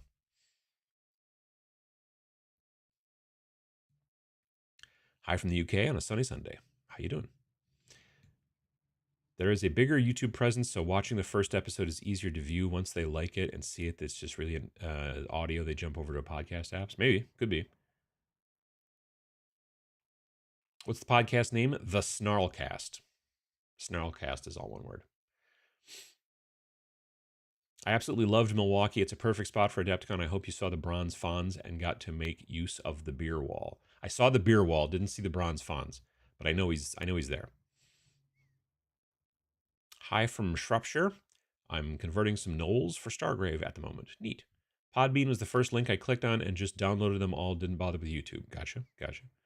Working on building some display cases. Love the show. Appreciate that. Retro. Sim, how you doing? Love me some Legion. Legion stuff looks pretty good. I think Legion is doing better than Shatterpoint. Yeah, you're probably right. At least as far as what I see at conventions, that's true. Shatterpoint struggles versus Marvel Crisis Protocol locally. Yeah, more people play Marvel Crisis Protocol, according to my friends at the game store.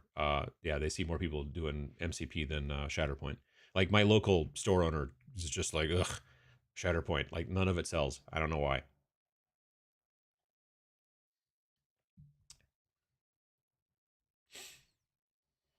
Google says Warcry came out in 2019, then Heart of Gur update was in 2022. Does that sound right? If dead in 2025, that would be a 3-year cycle. Yeah. Yeah. Warcry came out in 2019. Second edition came out in 2022. And then this summer should be third edition. And the fact that they haven't said a word about it means probably not.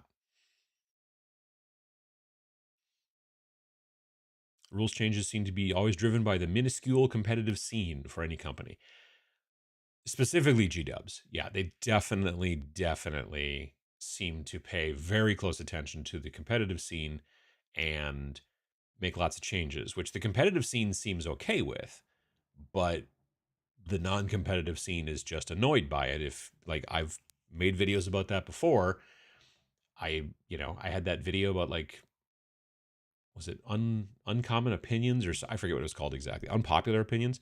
And I was like, there ought to be 2 versions of 40K, and also same with Age of Sigmar. There should be the tournament version and the non-tournament version, or whatever, however they want to name that. They can zhuzh that up in a workshop. But the problem is that, yeah, I talked about it in a video, and the video I did about why some people are leaving wargaming. So many people in the comments were like, I can't stand the fact that every time I want to play, I have to download all new rules. You know what I mean? And that's just the kind of the way it works. So yeah, that's why a lot of people leave wargaming, because the only thing they know to play is GW, and then GW just keeps moving the goalposts every quarter or more.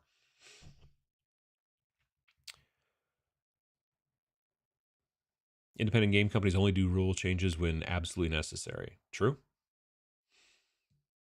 Any tips for painting with makeup sponges?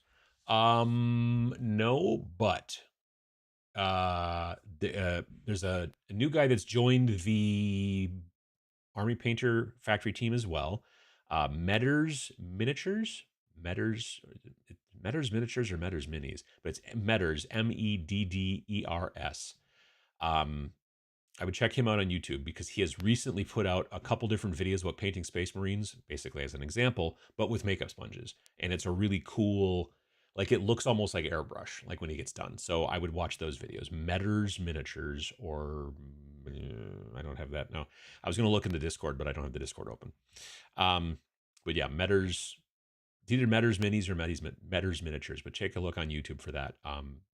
Just did one recently with an Ultramarine. And yeah, it's a good looking effect. The views of the podcast on YouTube might be an algorithm thing. I had to look for each episode for some reason, maybe because they were released so close together. Could be. We released them all at the same, we released 4 of them all at the same time, basically, because I had read someplace that was better for launching your podcast. If you like launch with just 1 episode, it's not as good as launching with like 3 or 4 episodes, because then I think it's something to do with SEO and algorithm, but also something to do with just people get like, if people kind of binge and get hooked versus the like, oh, I listened to the first one and then I was waiting for the second one. It was 2 weeks away and I forgot, I don't know. That was the idea. Does OPR have a not rebels and not stormtroopers set of lists? I know there's guerrillas and defense forces. I mean, I think so. Maybe not specifics, stormtroopers, but you probably find something that started to play Star Wars with Star Breach Rules. Star Breach Rules definitely has Star Wars stuff in it.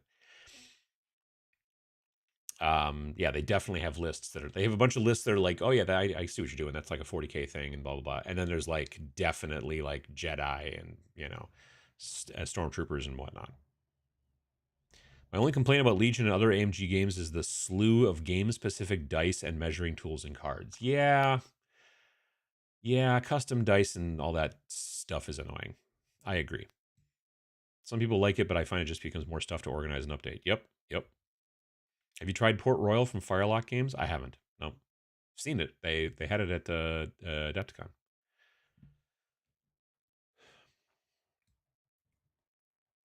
OPR for Legion, man, I'm super interested in that. Interesting. I think Psychopomp was new at Adepticon. Is that the one that Dr. Rhino made? Is that, because I swear he was talking about a game and he showed it to me and I thought that was the name, but I can't remember. My memory is very bad.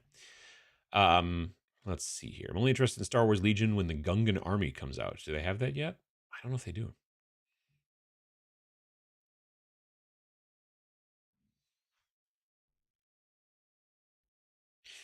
They're supposed to be close to announcing Gungans. Oh, good. Loving the coin of the month for April. Death Core of Krieg. A coin of the month. I don't know what that is. I mean, Death Core of Krieg, that's a GW thing. So I don't. Is there other? Do they put out coins for every month? I had no idea. After Imperial Assault, I held off buying any Legion minis. Then Shatterpoint game came out, and everyone said Legion was going to be canceled. Now Legion is seeing new releases. It's always hard to tell, isn't it? Yeah. But yeah, they did announce a bunch of new stuff for Legion at AdeptiCon.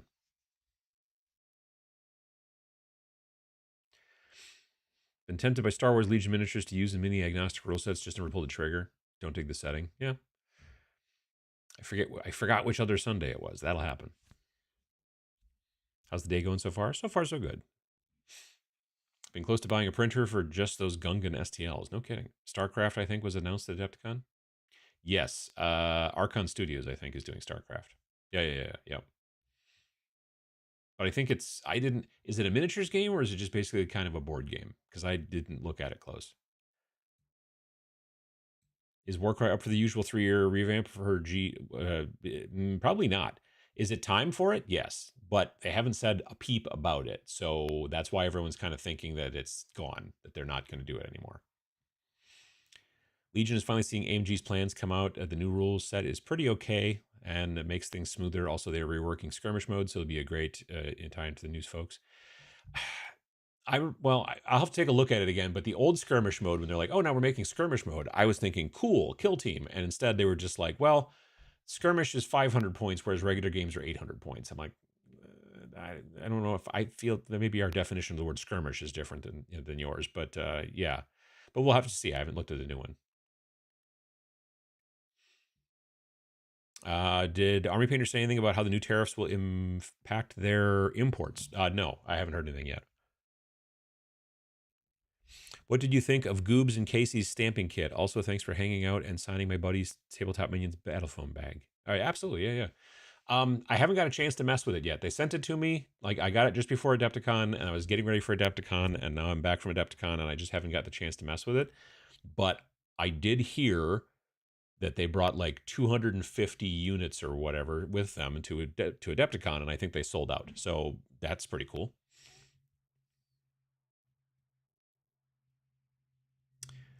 Let's see here. Social battery. I think I have more of a social hamster wheel. Well, I imagine the unpredictability of the tariffs would make it a bit challenging, for sure. I also think Judgment was in full release mode at Adepticon. That's from Creature Caster, right? Creature Caster was literally directly behind us. I only saw the cases though that they had of the for their Resin Beast thing. Thinking of Mordheim, maybe abandoning Warcry is the best GW can do for this game. I don't know. Maybe. I don't think it would have the same kind of legs that Mordheim does. I don't know that people 20 years from now would still be having big events and running Warcry stuff. I don't know why. I feel like Mordheim had a lot more personality than Warcry. I like Warcry, but Mordheim definitely had a more of a vibe. That's the thing. A lot of the stuff I've been watching a lot of Snipe and Wib on YouTube. You folks, if you're interested, watch Snipe and Wib on YouTube. They have a series that they've done called Codex Compliant, and they talk about like old GW stuff. And it's interesting. I don't generally like old GW models, but GW stuff, old GW stuff, definitely had a much more interesting vibe, for lack of a better word. I don't know.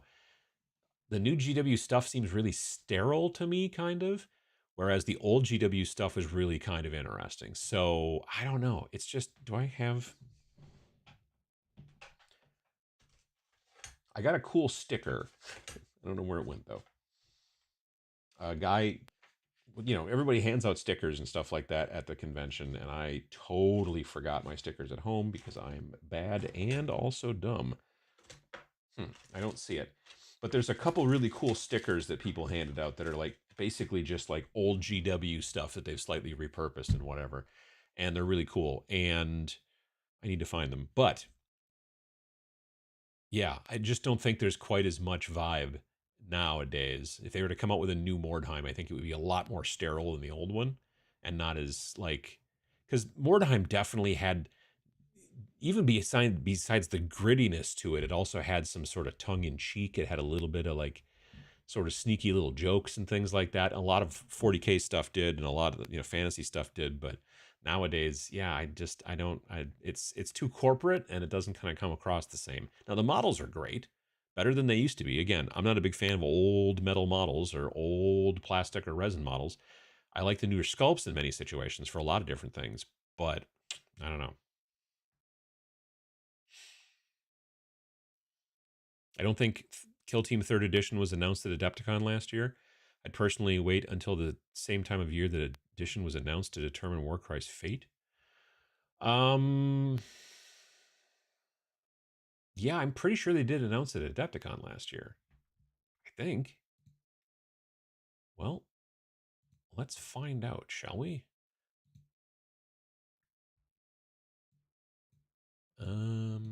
Let's see here. Website. I need to go to this. I need to do this. I need to click on this. I need to go to. Okay, that's the right one. Good. All right, so we're gonna go and click on Kill Team.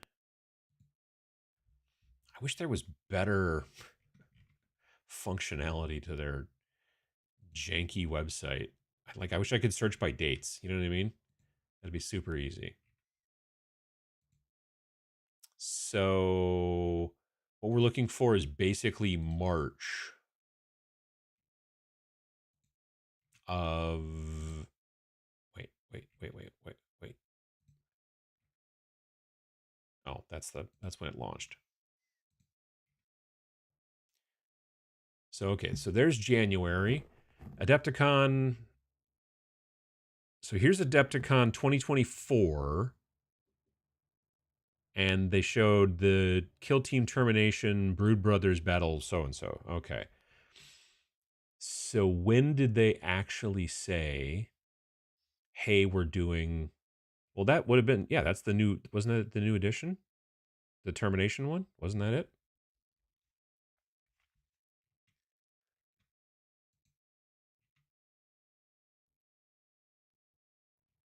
Because then. Well, no, because when it came out, then it was the new edition was the Hivestorm, right? Right. So when did they announce Hivestorm? Did they not announce Kill Team in? Well, I mean, maybe it was. I thought it was, but maybe they didn't. Maybe they didn't announce it until 17th of August would be a weird time because it's not Gen Con and it's not Nova. And then the stuff probably got into people's hands at the around the time of maybe Nova. Kill Team Tag. Yeah, maybe. I don't know. So Warcry still could be coming, I guess, technically, because yeah, this was all heading into September, and then that's when they must have come out with it.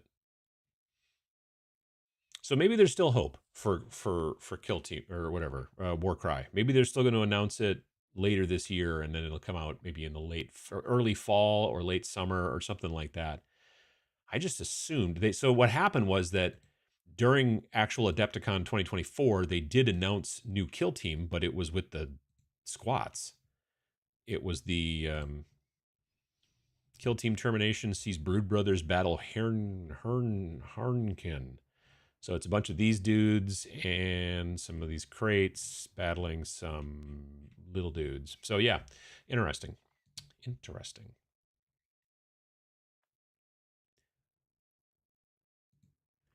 All right. Just wondering if the complicated roadmap for Warcry got too much pushback. It was pretty confusing. Didn't seem popular. Well, when they tell you, hey, those models you bought, you can't use them anymore in official tournaments after next year, that's not popular. Nobody likes that. Nobody's like, oh, good, awesome. Like nobody says that. As a 50-year-old, the social batteries read 9 p.m. as the new 12 a.m. I mean, like I said, I generally stay up later in most situations, but yeah.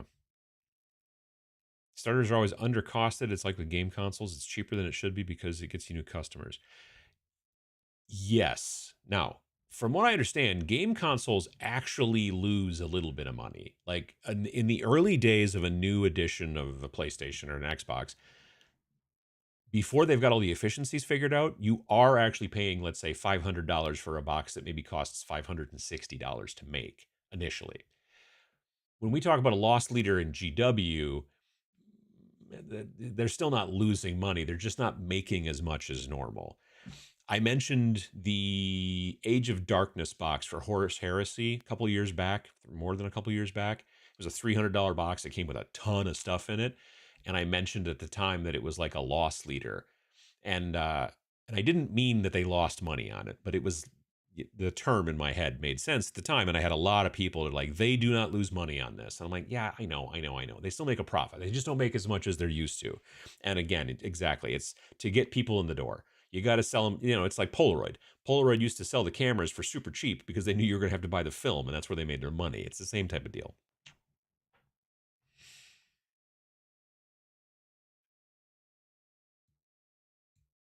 Mel had some serious health issues and lost his studio for a while. Yeah, I was familiar with that. Yeah, but I don't know. I thought he was back filming a little bit, but I'm not sure. Back but infrequent. That's what I thought. Tommy and Miranda weren't at Adepticon. They interviewed me last Wednesday night on Wargamer Girls channel. I saw the thumbnail for it. Yeah, and because she posted it on Facebook. I don't know anyone else, but I'm kind of looking forward to BattleTech Gothic. It looks silly and fun, and since I've never been huge about the lore, it doesn't bother me a bit. It's an interesting take. People thought it was fake, and it seems not to be. For those of you who don't know, the basically BattleTech Gothic is like a grimdark BattleTech that they're deciding to come out with, which I think is funny.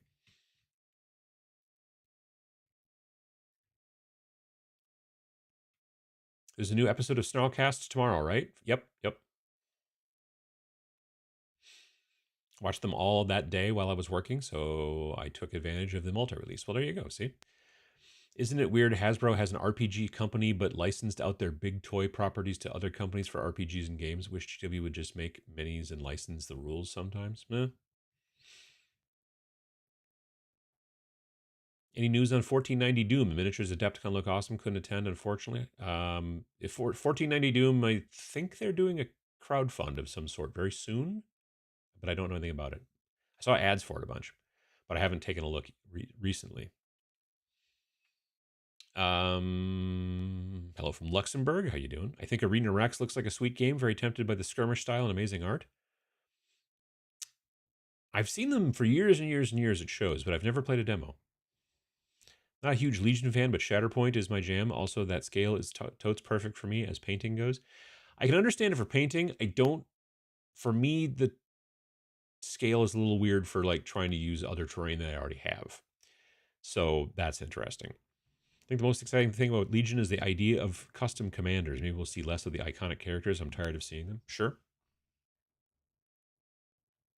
If GW would just market their 3 big games and make separate books for the skirmish, it would be much easier for us to just buy tons of minis and play. Potentially, yeah.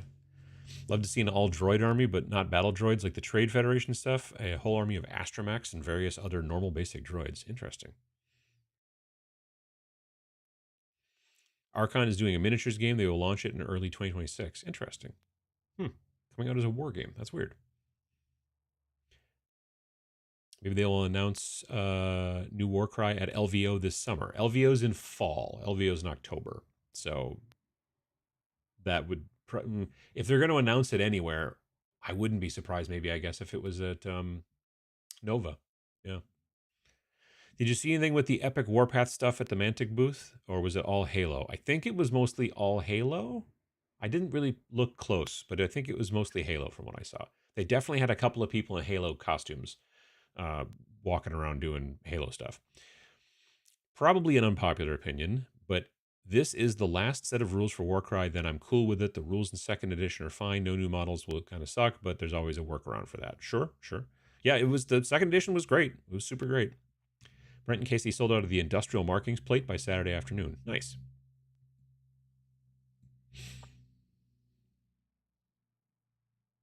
Currently painting kit-bashed grunts in the art style of Christian quinoa. That's not how that's pronounced at all.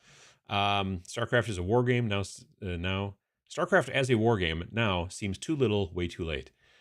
It is interesting that for how old that property is, that now they're like, yeah. Well, but I mean, if you think about it, like that should mean that, well, same with Halo, right? Both Halo and Halo and StarCraft are old enough that probably it was a little bit more affordable to get the license. You know what I mean? Like if you would have tried to get the Halo license back in the day when Halo was really hot, I bet it was pretty expensive. There was Halo clicks basically by the WizKids folks. They probably paid through the nose to get that license. And then there was the Halo like fleet battles or something, which I've never met a single human who's ever played that. So, you know, um, this new Halo game is cool because it's what do you call it? It's an already like used version of rules. It's Dead Zone. It's people know Dead Zone, and at this point now they can probably pay and be like, it's probably not as costly to, but I don't know. It's Microsoft, so who's to say? Snipe and Wib are great, yeah. Basing a miniatures paint job on art rather than other miniatures. Seem like a nice couple too. Absolutely. Have you seen a channel called Filmdeg Miniatures? They interview the original designers of Warhammer, Mordheim and the like, Priestley, Chambers, Blanche. I don't think I have, no. Filmdeg. UGW is safe because they believe it will give mass market appeal. I mean, and maybe it will. Maybe if they get that TV show ever off the ground and stuff like that and everybody thinks it's cool, then awesome. But yeah.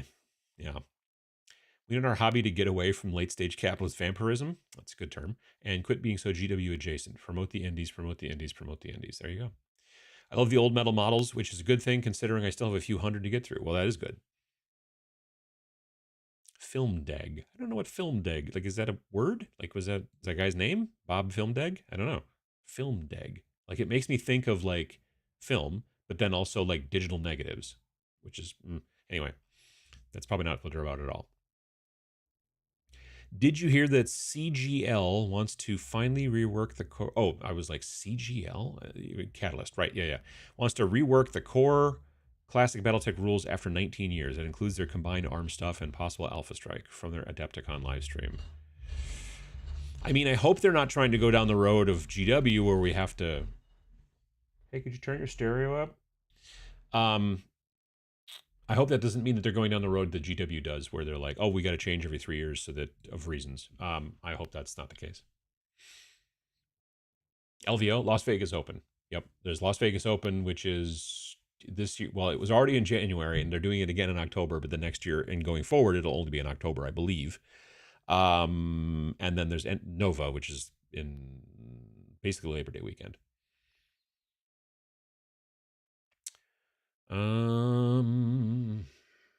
There are custom armies for Star Wars factions in OPR. No use of command cards for initiatives, so that's a bummer. Sure.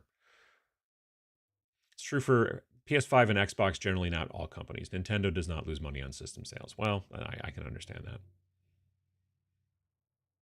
They make money on the games, just like grocery stores in the U.S. lose money on turkeys at Thanksgiving to sell you everything else. Well, sure, you buy the turkey, but then you got to buy, turkey-adjacent foods.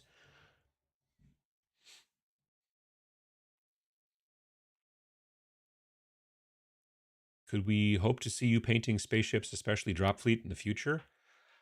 I played a demo of one of the Drop Fleet games a long, long time ago. I want to say, where was I? I think I was at the Valhalla retreat thing in Utah, but I haven't played it since. There's going to be Drop Fleet stuff at TMX, so we got that going for us. What is your favorite sci-fi near future weapon? As if you made a mini of yourself, what kind of weapon gear would you give it? I saw a clip last night. I hadn't watched District 9 in a long time, but I saw a clip last night towards the end of the movie where the main character guy is running around in like this sort of like weird sort of mech suit sort of thing. And he has this weapon that basically looks like it shoots lightning. And whenever he hits a person, they just explode. Like, not like explosively with like fire and stuff like that, but it's like they just splatter outwards. And I'm like, well, that's kind of cool. If Warcry dies, new models is basically whatever you want, from 3D prints to minis from other companies. If you've got access to that, sure. Spartan Games was the Halo Fleet Battles publisher. Oh yeah, that's right. Yeah. Yeah, Dystopian Wars, Firestorm. Yep, I remember them. Yep. All right, folks. Well, it's a little after 11, and I've got to go. I've got some more laundry to do, and then we've got lunch and all that kind of stuff, and blah, blah, blah, as per usual. And yeah, so I'll see you folks again. Let's see. I'll be streaming tomorrow night on Twitch at 7 p.m. Central Time. So if you want to stop by and hang out, I'll be working on some new stuff because I finished those weird old chonky Imperial Guard guys. Finished them on Friday. So I'll be working on some new stuff. And yeah, otherwise I'll be back in my normal Friday video on Friday, and then, all that kind of stuff. So thanks to everybody for coming by and hanging out. I appreciate it. I really do. I hope that this was at least entertaining or something, just noise in the background while you hobby or, I don't know, do chores, whatever. That's always something. So yeah, new podcast tomorrow on the Snarling Badger Studios website. You can find it at snarlingbadger.com, and then just click the Snarlcast up at the top. Or you can go to our YouTube channel, which is Snarling Badger Studios. And you can also find it on your podcast platform of choice. So yeah, I think that's about it. That's pretty much it. All right. Well, thanks to everybody for coming by today, and hope you got some hobby done, or you will get some done if you want to. And we'll see you again soon. Thanks for watching.